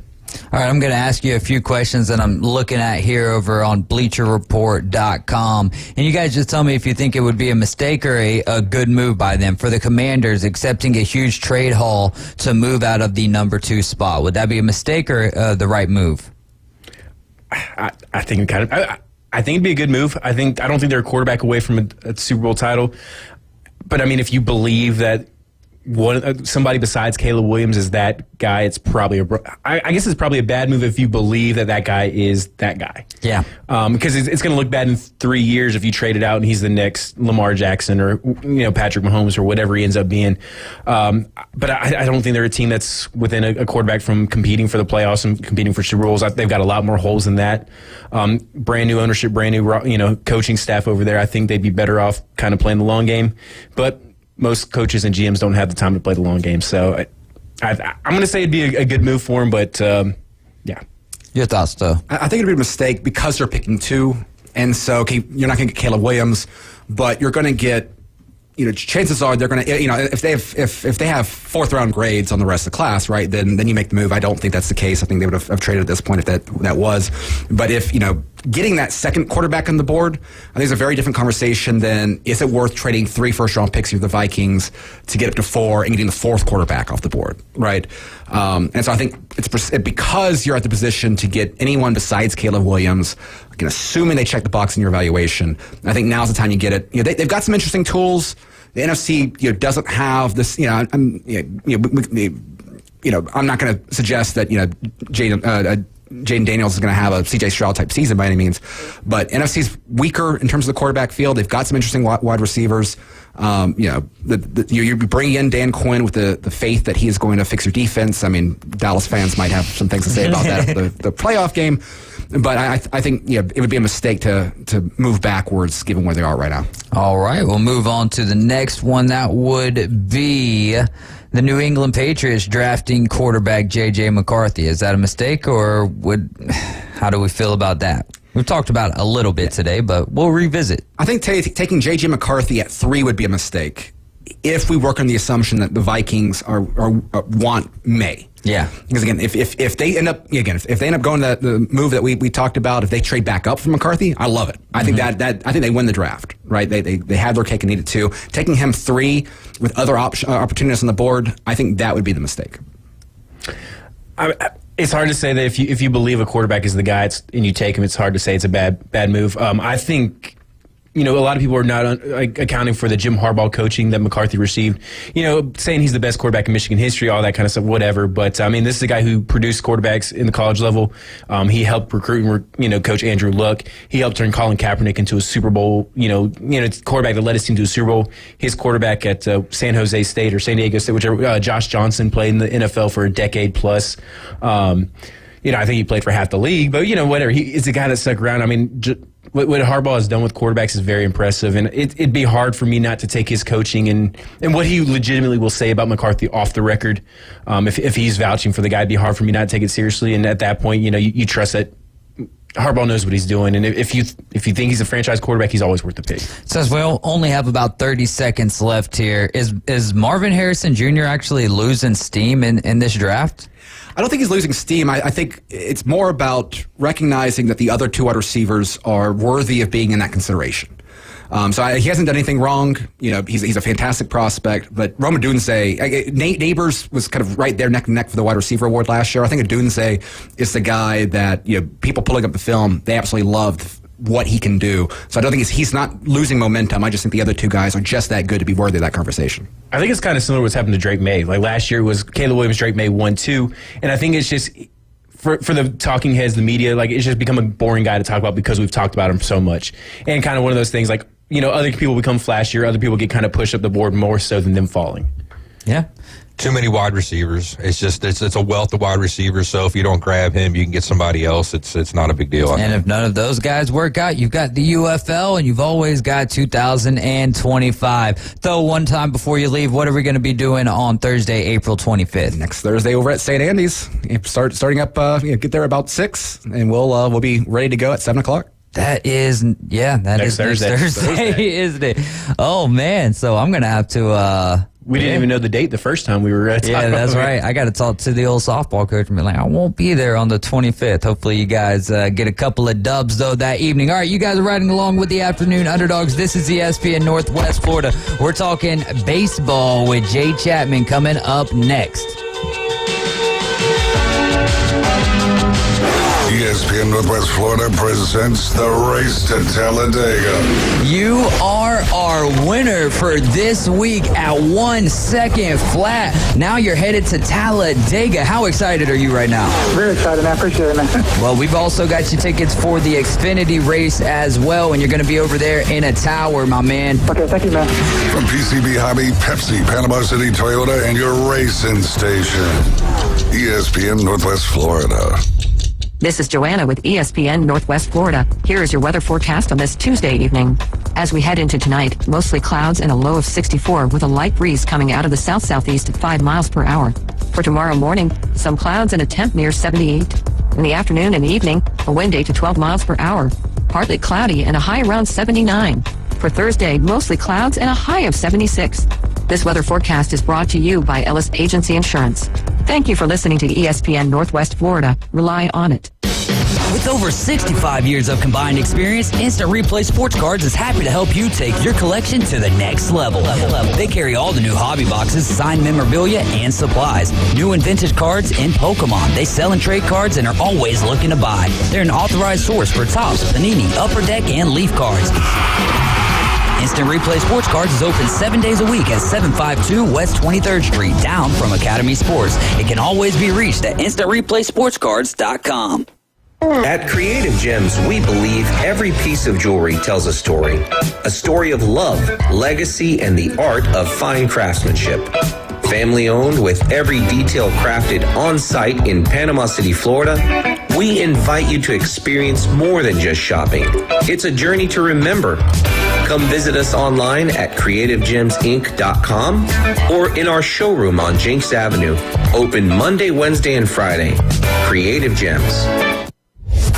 He stuck his head in the microwave and chanted Hot Pocket. Hot Pocket! Caveman Rick is part of the Afternoon Underdogs. Hope you're drunk or heading home to a trailer. On ESPN Northwest Florida. And we are back. You are riding along with the Afternoon Underdogs, tuned into ESPN Northwest Florida, 104.3 here in Panama City, 101.9 in Port St. Joe, streaming live on Facebook, on YouTube, and on Twitter. We are putting on Wrestling Against Cancer 9. That's going to be Saturday, April 27th at Bay Haven Charter Academy. All proceeds go to Jaden's medical expenses. Tickets are going to be $12 for adults, 6 through 17 get in for $8, 5 and under get in free with a paid adult. Doors open at 5:30, bell time 6:30, and also scheduled to appear will be former WCW wrestler and WWE referee Scott Armstrong. So make sure that y'all get out there April 27th. That's a Saturday, Bay Haven Charter Academy. We've got Jay Chapman in the building with us. Jay, tell the people what it is you do and how you can help our listeners. Yeah, I'm Jay Chapman with Chapman Wealth Management, and we kind of do everything that falls under that umbrella, right? So whatever it is, from it's managing your investments or trying to understand where you fit in your retirement plan or different sort of asset allocations that might be appropriate for you, just come see us or give us a call at 850-867-8247. We love to help. Hey, no doubt. Hey, Caveman Rick, from now on, Tuesdays, when we get this segment started, we need to be playing the Umbrella song by Rihanna. Yeah. Under the financial umbrella. Yeah. use that reference a lot. Oh, yeah? Oh, good. Yeah. Good, then. It'll fit right in. Oh, last Tuesday, you went to the Arnold-Mosley game. Yes. Mosley ended up getting the better of Arnold. Then Arnold fell again last night. But tell us a little bit about that game last Tuesday. It was, it was a really fun game. Some people out there might be a little bit upset about this, but I really thought that they were pretty evenly matched teams. With the exception of sort of Cooper and Eli, but Martinez for Mosley is fantastic as well. And I mean, I really was very impressed with, and all three of those guys had major contributions in both of the games, by the way. So the Tuesday night and ended up getting pushed back to Friday night, but it was really good competition. They're very close games. I think the one at Arnold went into extras. Yeah. Right. And so, but it was tied at the end of regulation, and or maybe it was tied at the end of regulation, and then went into the 8th, I believe, or either it was tied in the 6th and they won in the 7th. One of those two, which I think is actually that one. And then in the one on Friday night, it was like a 3-1 game. Were you at that one as well? Yes, of course. Yeah. Cooper threw a complete game shutout. And not a shutout. Oh, I'm sorry. He had a one-run. And it was scored in the first, though, right? So it was 6 scoreless after that. And then, like Ryan Harless and a few of these other guys for Mosley's, Martinez being one of them. Man, they played really well. It was a lot of fun. Yeah. So, yeah. There you go, man. Jordan Martinez, I think he hit 2 home runs in the game last Tuesday. It's really funny, too, because obviously BJ is one of my good friends, BJ Blair. So he's Eli's dad, and he was pitching and this, that, and the other. And so he hits the first homer, and it was sort of a questionable, for me, pitch call. Like I said, we talk about this all the time, and I talk with Eli about this all the time. I'm like, man, when you're throwing breaking balls, again, we spoke about this in a few shows ago. When you're throwing breaking balls into right-handed hitters, right? You're a lefty, and you're throwing into barrels, right? Yeah. You got to make sure that the thing's either on the back foot or it's down, it's over the plate, but it's well below the hitting zone when it gets there. Yeah. And he just didn't do that, and that's okay. I've done that plenty of times. Right. And so, so he hit. But BJ was telling me that was the first extra base hit Eli had given up all year. Whoa. I know, and then he hit another one the next time. I'm like, holy cow. But hey, listen, that's all part of the game, and I was talking to Eli about how to really handle that. How do you handle me? Because, it's kind of counterintuitive in some sense, but struggling, really actually you learn more when you struggle. Yeah. Because, it's interesting. This is kind of what I was talking about with Eli. Say, hey, well, listen, man, if you throw that, and he knows I'm teasing with him, right, and I'm a good friend of his, but I call it a cement mix and breaking ball. I mean, it just doesn't do anything. It just sort of, it just doesn't do anything. I say, well, if he pops that pitch up to the third baseman and you get an out, you're liable to think, oh, whatever, Yeah, it's an out, right. But when he hits it out of ballpark, you go, hey, man, I better not throw it right there again. Yeah. You see what I'm saying? Yeah. As long as you're learning from that, it can be a positive experience. You certainly don't want to do that every time out. But, my whole point is if you hadn't get up an extra base hit all season, it might be good for you to kind of say, hey, listen, you're doing great, but there's still things you can improve on. So it's like those teams who are, playing lights out, be it, I was going to use undefeated as a marker there, but that would only be legitimate for college football. But sometimes you get those losses late in the season before the playoffs start, and it kind of resets you. Mm-hmm. And so same right there, where you're learning in the struggle. And for Eli, hadn't given up a extra base hit all year long. Yeah. I mean, to give up 2 in one game, not so bad. And then you just get back to the drawing board, and at what level do you think it was the toughest, like trying to push through the mistakes and learn from those? Yeah, I mean, you're talking about my own career. Yeah, your own career, yeah. So probably I would say when I got to AA, it was, really difficult to, because, you're starting to get closer to the top of that pyramid. Mm-hmm. Probably the biggest jump, though, was in AAA, I would say. AAA, I tell people all the time, it's like, the big leagues without the superstars. Yeah. 1, 2, 7, 8, 9, 6, 7, 8, 9. It's kind of this, kind of interchangeable on some teams. Right. Unless the Dodgers or something like that. Or if you're the Norfolk Tides, then you're... Yeah, that's exactly right. You're going to catch some of those Jackson Holidays and, some of these other guys, while they're coming up. But it's a lot of grown men in AAA, and so you got to be it's the consistency with which you have to be on. Yeah. But, like I said, every level presents new challenges. And one of the major challenges, the one that AA I thought presented the most to me was it was really the first time you're starting to get a zone that's really hitter friendly, or, kind of what I would saw, really just a true zone. So the zone kind of expands a little bit. No, it condenses from the lower levels. Okay. Yeah, you're talking about like the umpire. Like you'll throw a pitch and you're like, that was a strike in high A. And it's not a strike here. And that's the first time those start to consistently happen. Gotcha. You're like, ooh, it's not good. Not it's fun. Not Angel throw the ball over the plate. Yeah, it's not right. Angel Unless you get him. back there anymore. Yeah. So Jack Leiter's making his debut tonight in Major League Baseball. Tell us a little bit about your debut. Oh, this is really funny. You know how superstitious baseball players are, right? Mm-hmm. And so, I really enjoy this story. I hope that others do as well. So I was closing at the time in the minor leagues. That's what I did. I worked my way to the back end of the bullpen, and I had been there for years.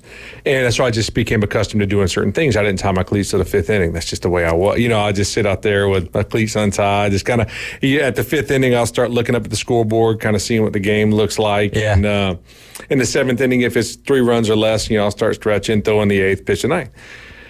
Well, that sort of becomes like, it's that weird thing, right? Like, it's like your morning routine at that point. Yeah. So now I'm like, I don't know that I could be successful if I didn't do that. Yeah. And so I get called up to the big leagues, and I know that we already have established roles. We've talked about that. Carlos Marmol was closing, Sean Kemp, James Russell. These guys were kind of in the, the back end of the pen already. But I was like, you know what? I'm going to try to sneak through the first 5 innings without my shoes untied. And this is as a rookie at this point, right? Fresh face rookie. I just thought that it would be a good idea if I could try and sneak through the first couple innings with my cleats untied. Well, in the first inning, Chris Russin, love him. He ended up having a pretty good Major League career with the Rockies. He was with the Braves for a little bit, a little lefty. But he was getting torched by the Nats in the first inning. And so the phone rings, and Lester is the bullpen coach's name. He's like, Chap, you go ahead and get going.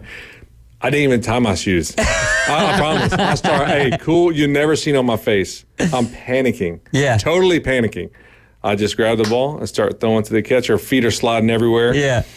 He gets out of the inning. I walk in the bathroom, properly tie my shoes, and pitch the second, right? I go back in the clubhouse after the game, and Sean Kemp, right? He's a 10-year veteran. He's like, hey, buddy. I said, yeah. He's like, were you throwing with your shoes on? I sure was. I said, don't do that again. He says, tie your cleats, man. You don't like this is. I understand what you're doing, but this is not that. You might pitch the first out of the game. No, you have no idea. That was a lot of fun. But I was throwing my shoes untied. It was a lot of fun. Always tie your shoes, ladies and gentlemen. Tie your shoes. That is, oh man, that's a great story. What are the pros and cons of for the Pittsburgh Pirates? They've got Paul Skeens over there. I think he's in AAA right now. But what are the pros and cons of maybe bringing up your number 1 draft pick too early? Man, and with somebody like Skeens, I think he dominated his first couple outings in AAA. But what you don't want to do is, I don't think will be the case with him.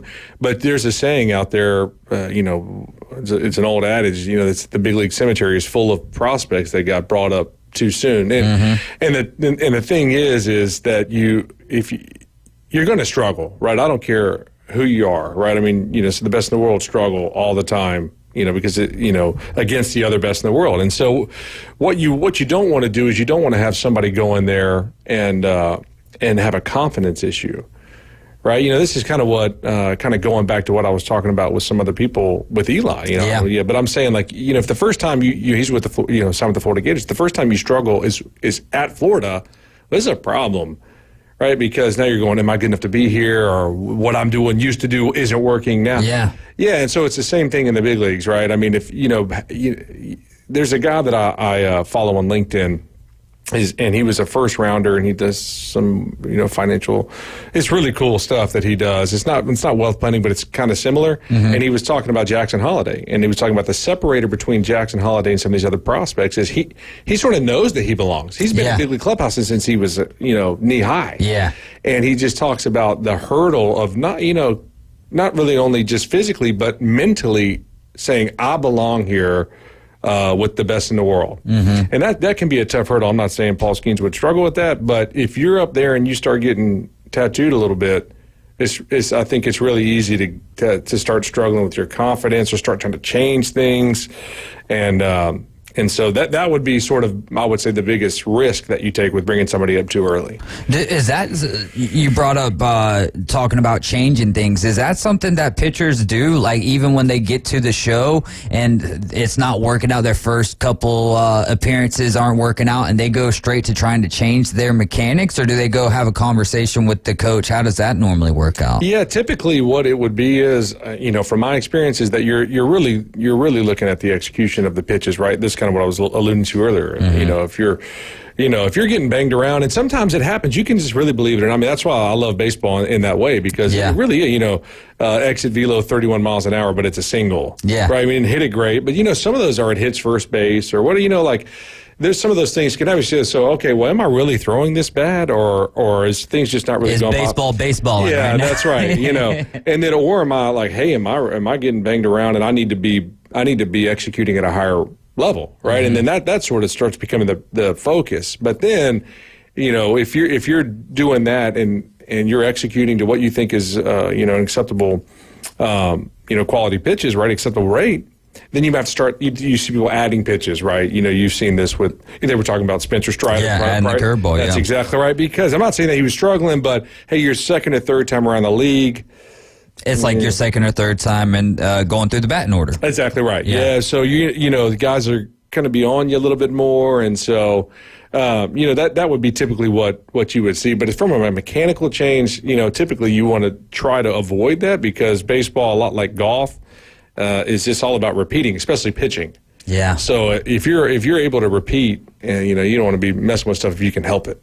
Yeah. Do you think that Major League Baseball has an ace problem with it? And this is something, I forget where I saw this, but it ties into the injuries that we've been having. And there's just, you really look at Major League Baseball right now, and there's not a lot of teams that just have that one guy and then four other guys kind of falling behind him. You're kind of getting more rotations that are built up of three strong guys and sometimes not even a front runner. Do you think that that's a problem for Major League Baseball? I don't know that it's a problem. It is a little bit different. Yeah. Like I said, they used to have the sort of that marquee guy on the staff that was, no doubt about it, head and front in the staff. Mm-hmm. And, like I said, it is a little bit. It's not quite as typical, and I started noticing this with opening day starters. I thought, man, who are these guys? Well, typically, it's not Randy Johnson. What I mean? You're like, when that guy, or Nolan Ryan or whatever it is. When that guy, John Smoltz, those type of dudes, you're like, okay, 100% the ace. And now it's sort of like ace by committee is what you're saying. You're talking about is anybody could carry the slack. But, I don't know what that is. I don't know if people are getting closer to that top end, so now there's not as much separation. But I don't know about a problem, but it does seem to be an interesting period where there's not a ton of just, like maybe a Zach Wheeler, right? Yeah. I mean, he's somebody you think about that's like, okay, this is the ace of the Phillies. Well, I guess you have Nola as well, but right. But you look at the postseason last year. I mean, right. Zach Wheeler was just unbelievable. Yeah. So, but then, and then it's like, as soon as you say that, you're like, well, they do have Nola over there. So maybe it's just that pitchers are getting better, and so that the rotation isn't, I guess, as top heavy. Yes. To some extent, but it's still like you want to have that guy that stands out. Like Spencer Strider was supposed to be that guy for the Braves, and then it's like Max Fried, Charlie Morton, Chris Sale fit in where you kind of get in, and we'll go from that direction. And now you don't really have. But what's interesting who is the ace now? Max Fried was supposed to be that guy 2-3 years ago. That's what I thought. Yeah, that's under the impression that. I wonder how much. I don't know if that was injury that played a part, or the emergence of Spencer Strider and just how dominant and how hard he throws, which plays a pivotal role in the dominance there as well. Oh man, we've got to get to this umpire question. We'll just go a little bit over here. How do we talk about Angel Martinez, right? There was one 6.75 inches off the plate the other day. He punches a guy out. How do these umpires stay in the league so long? So from what I can remember, right, it's been a little while since I've been up there, right, there's a threshold that those guys have. And as long as they're above, I want to say it's in the low to mid 90s of percentage calls. And there's a system, right? So you're penalized less for calling a strike a ball than a ball a strike. right? So it's more hitter friendly, right? So if somebody throws a strike and you call it a ball, the umpires are penalized less than if there's a ball and you call it a strike. That's exactly right. And so, but I know there's a scoring system, and as long as, they used to say that Major League umpire is the best job security in the world. I mean, as long as you're above a certain threshold, you're not going anywhere. Yeah, look at Joe West. Those guys been like you said. This guy, he's like, I don't even know how old he is. Do they have a quota? Do they have a quota on ejections? Yeah, maybe they do. And I don't know that if the managers or whatever, they get an opinion, or I don't know who, or the owners or whatever.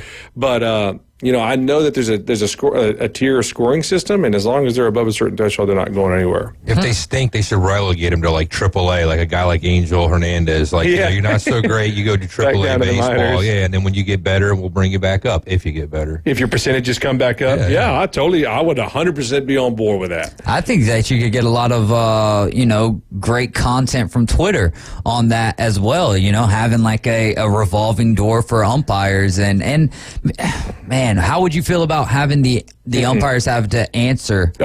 Like press conference after the game? That would be fantastic. Yeah. I thought you were about to talk about the electronic strike zones. Oh, yeah. Yeah.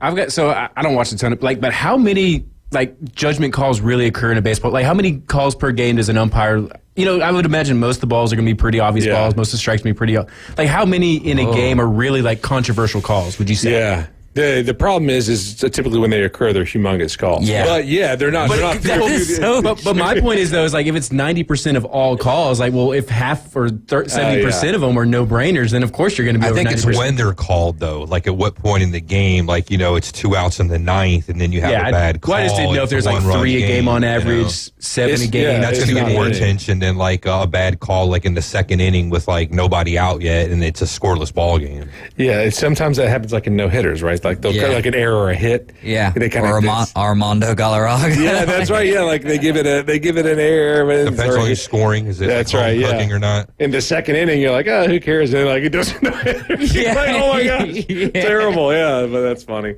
Yeah, it's not that many, but it's interesting. I hadn't thought about it. But I just know, especially on the balls and strike side, they're judged pretty heavily. But if they're above that threshold, they're in. Well, Angel Hernandez needs to start dropping some of his. Man, it's terrible. But a lot, on the flip side of that, a lot of umpires don't get the kudos that they deserve when they are calling great games. Do we have a second? Yeah, of course. Yeah, so I saw this not too long ago where an umpire called a statistically perfect game. He never called a ball a strike that was and a strike a ball. I mean, and I was thinking that guy just went to his. No one noticed that. Nobody celebrated this guy. Yeah. You know how many pitches are in a game from both sides? I mean, it's 300, something like that, maybe a little more. It's unbelievable, and he didn't miss one of them. And he just sort of just went to his hotel room afterwards. Yeah, that should be something. Nobody even knew who he was. Yeah, right. Yeah, but I remember thinking that is incredible. And that's how you want to be as an official, though, right? Of any sport, umpire, or whatever. Yeah, exactly. Yeah. And these days, they're almost having to hide information about the guy so that people don't track them down after they lose a bet or something like that. You guys are riding with the Afternoon Underdogs. More Jay Chapman when we return.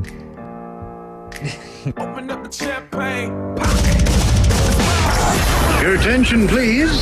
ESPN Northwest Florida reminds you it's the law. It's the law. When there's a double red flag, stay out of the water, stick your toes in the sand, grab a cold drink, and listen to live sports. Swung on, miss, strike 3. On 104.3 ESPN Northwest Florida. Double play! With over 65 years of combined experience, Instant Replay Sports Cards is happy to help you take your collection to the next level. They carry all the new hobby boxes, signed memorabilia, and supplies. New and vintage cards and Pokemon. They sell and trade cards and are always looking to buy. They're an authorized source for Topps, Panini, Upper Deck, and Leaf cards. Instant Replay Sports Cards is open 7 days a week at 752 West 23rd Street, down from Academy Sports. It can always be reached at InstantReplaySportsCards.com. Ready to save big on the #1 selling car brand in the world? We've extended our best deals of the year throughout the month of April. Get 2.99% APR plus 90 days until you make your first payment on a new Camry. Get 2.99% 2.99% on the sporty Corolla. Ready for 2.99% on a new RAV4? And get 2.99% on the tough Tundra. Wherever life leads, there's a Toyota for you. Right here at Panama City Toyota. Offer expires April 30th. For details, visit PanamaCityToyota.com. They're number one. In the men's room, I hope this place comes with toilet paper. the Afternoon Underdogs. Oh, geez, this is going to be a photo finish. On ESPN Northwest Florida. And we are back for our final segment of the afternoon. This is the Afternoon Underdogs, and you're listening to ESPN Northwest Florida, 104.3 in Panama City, 101.9 in Port St. Joe. I'm David Hayes along with Tyler Bishop, Caveman Rick, and the great Jay Chapman. Jay, before we get into one of the questions I'm looking forward today, why do you think baseball managers still wear uniforms? Did you see me have all of a sudden laughing? I didn't know what question it was you were laughing at earlier, but yeah, when we first started the last segment, I saw you over there chuckling. I'm like, I don't know which one it is, but I want to make sure we get to that one. So I have to shout out my beautiful wife. All right. This is like, she's asked me this like 3 or 4 times, and I just have no answer for it. Yeah. She's like, I don't understand, but like, why do the coaches have uniforms? Like, they're not going to play. Yeah. I was like, no, I know. I was like, well, yeah, but they're just like part of the team, you know. She's like, yeah, but so are the football coaches. They were like, so I'm like, no, I know. I don't know why they're wearing uniforms. It's funny I because have no idea. I saw this on Twitter today, and I was like, I've never thought about that. Yeah. I've never thought, like, it's just common sense. Like, Little League, our coaches weren't wearing the uniforms like that. I don't even know. I think they might in college, but are they wearing the jerseys or are they just wearing the pullovers? I can't even remember. I think they wore, because Mike Martin for but they wear the baseball pants, man. Yeah. I mean, they're wearing baseball pants. And I don't know if it's because you're like kind of like outside, you're on the warning track, you walk out on the field, you're kind of, I don't have any idea. I just know that she asked me that, and I'm like, I don't know. Is it because maybe like 1900s, the managers actually did play, or just we used to call those like emergency player, like the EPUB in hockey, emergency goalie or something. We used to call them a ploach. Yeah, a player coach.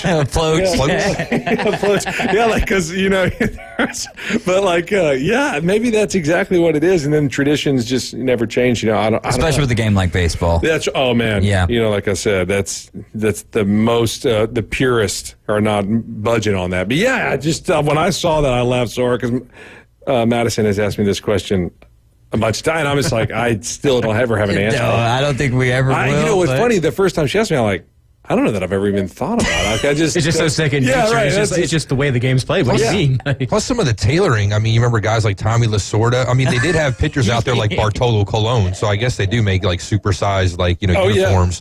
CC Sabathia, big guys like that. Man. Yeah, it's a funny question.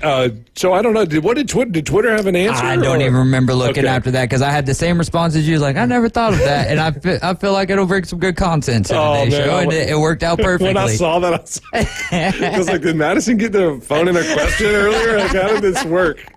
Oh, that is good stuff. You'll have to run this back for later on this afternoon.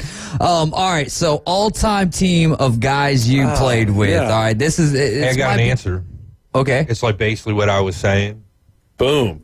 That was a humble brag. I know, right? By the way. But it says the coach was also a player on the team and therefore wore a uniform back in the day. There's a lot of cases of tradition is what it's saying. So yeah, that's right.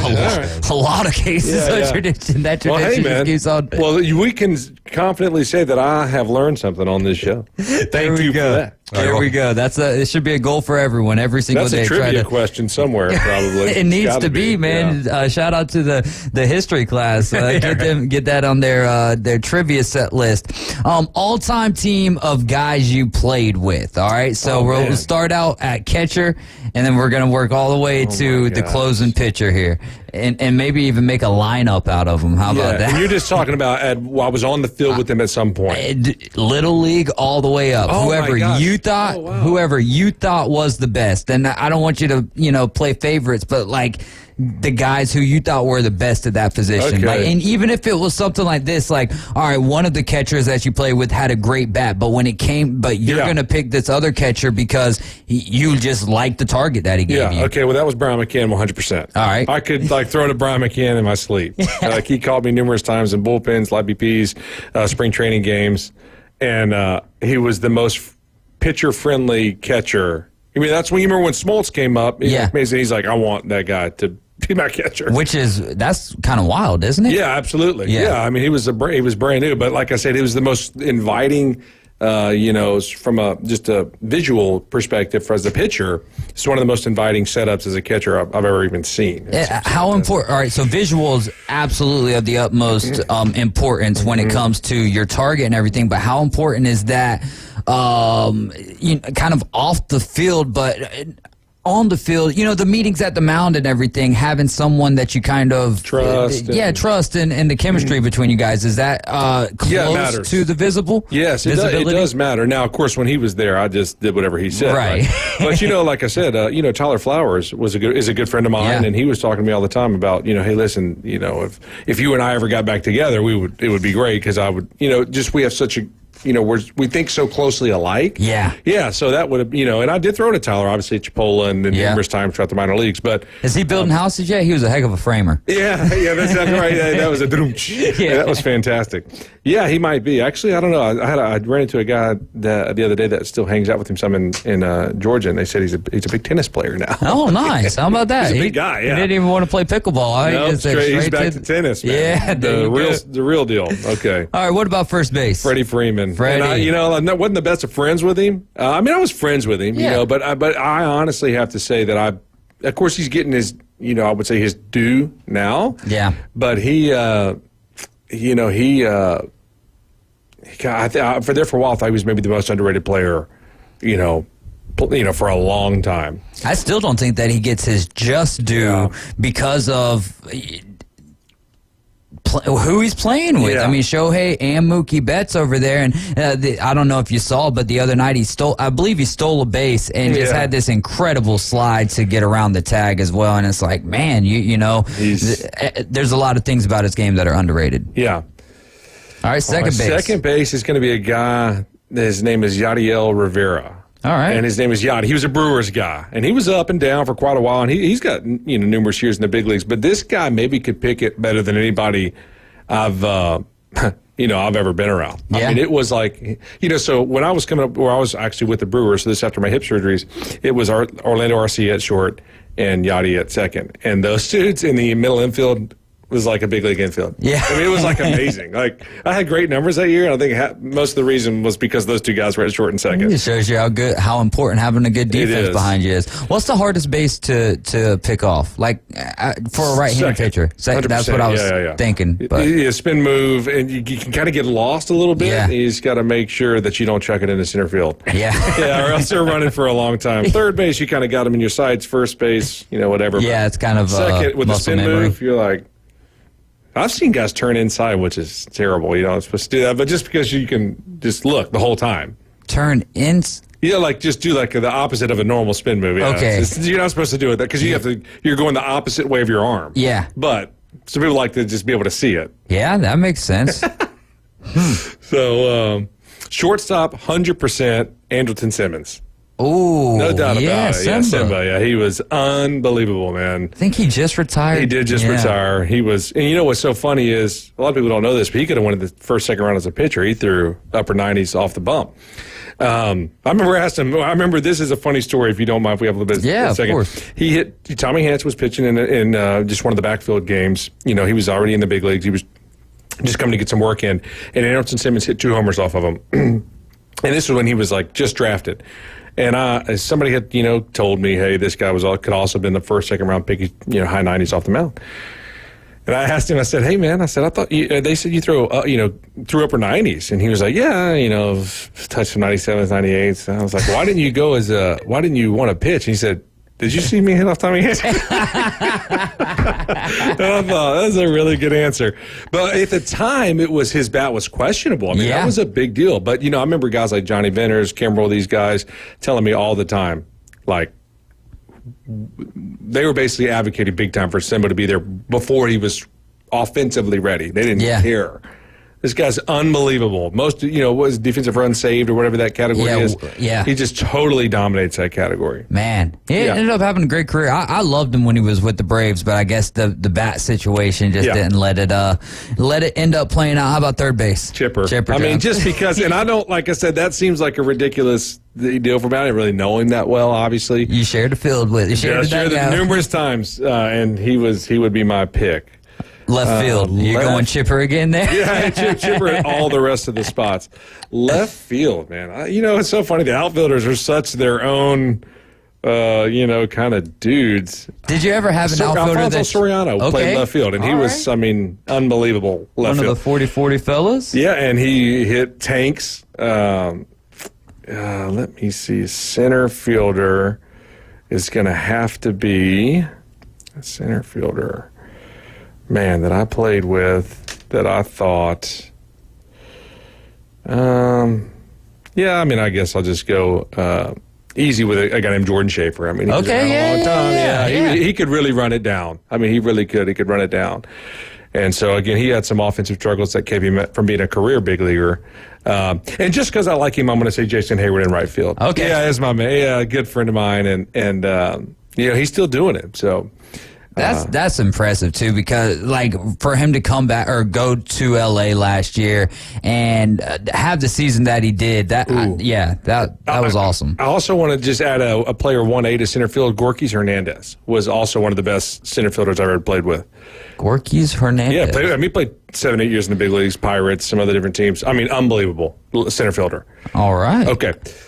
We'll go to the starting pitcher here, and then we've got about a minute here, minute and 50 seconds, okay, so 2 minutes. Starting pitcher, relief pitcher, setup pitcher, closing pitcher. Okay, starting pitcher, again, now this is prime, in their prime. Yeah. It was 100% probably be, I would say, Tommy Hanson. Now, a lot of people are going to say that's probably, he didn't have a long enough career, but he got hurt. I mean, but nobody remembers when this guy came up, man, threw a no-hitter in AA, punched out 15 or 16 a couple times against you. I mean, he was unbelievable. Yeah. Braves number one prospect. Baseball's number one prospect. Yeah. Okay, 7th inning going to be Johnny Venters. No doubt about it.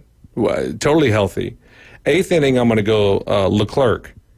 Okay, from the Rangers. He closed with the Rangers.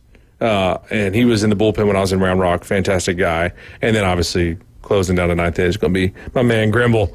And are you surprised he's still doing closer for the Baltimore Orioles right now? And watching the stuff, it's just interesting that he's still so able to do it at the level he is. Because back in the day, he threw hard before people really threw that hard. Yeah, and obviously had the bender, but now he's not. Not only is he not throwing as hard as everyone.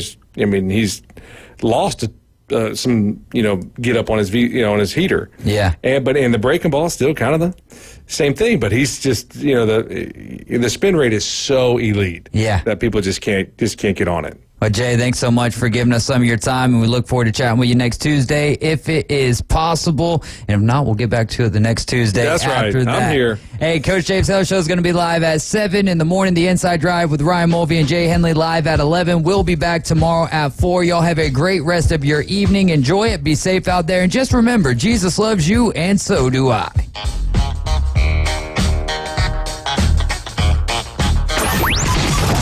ESPN Northwest Florida.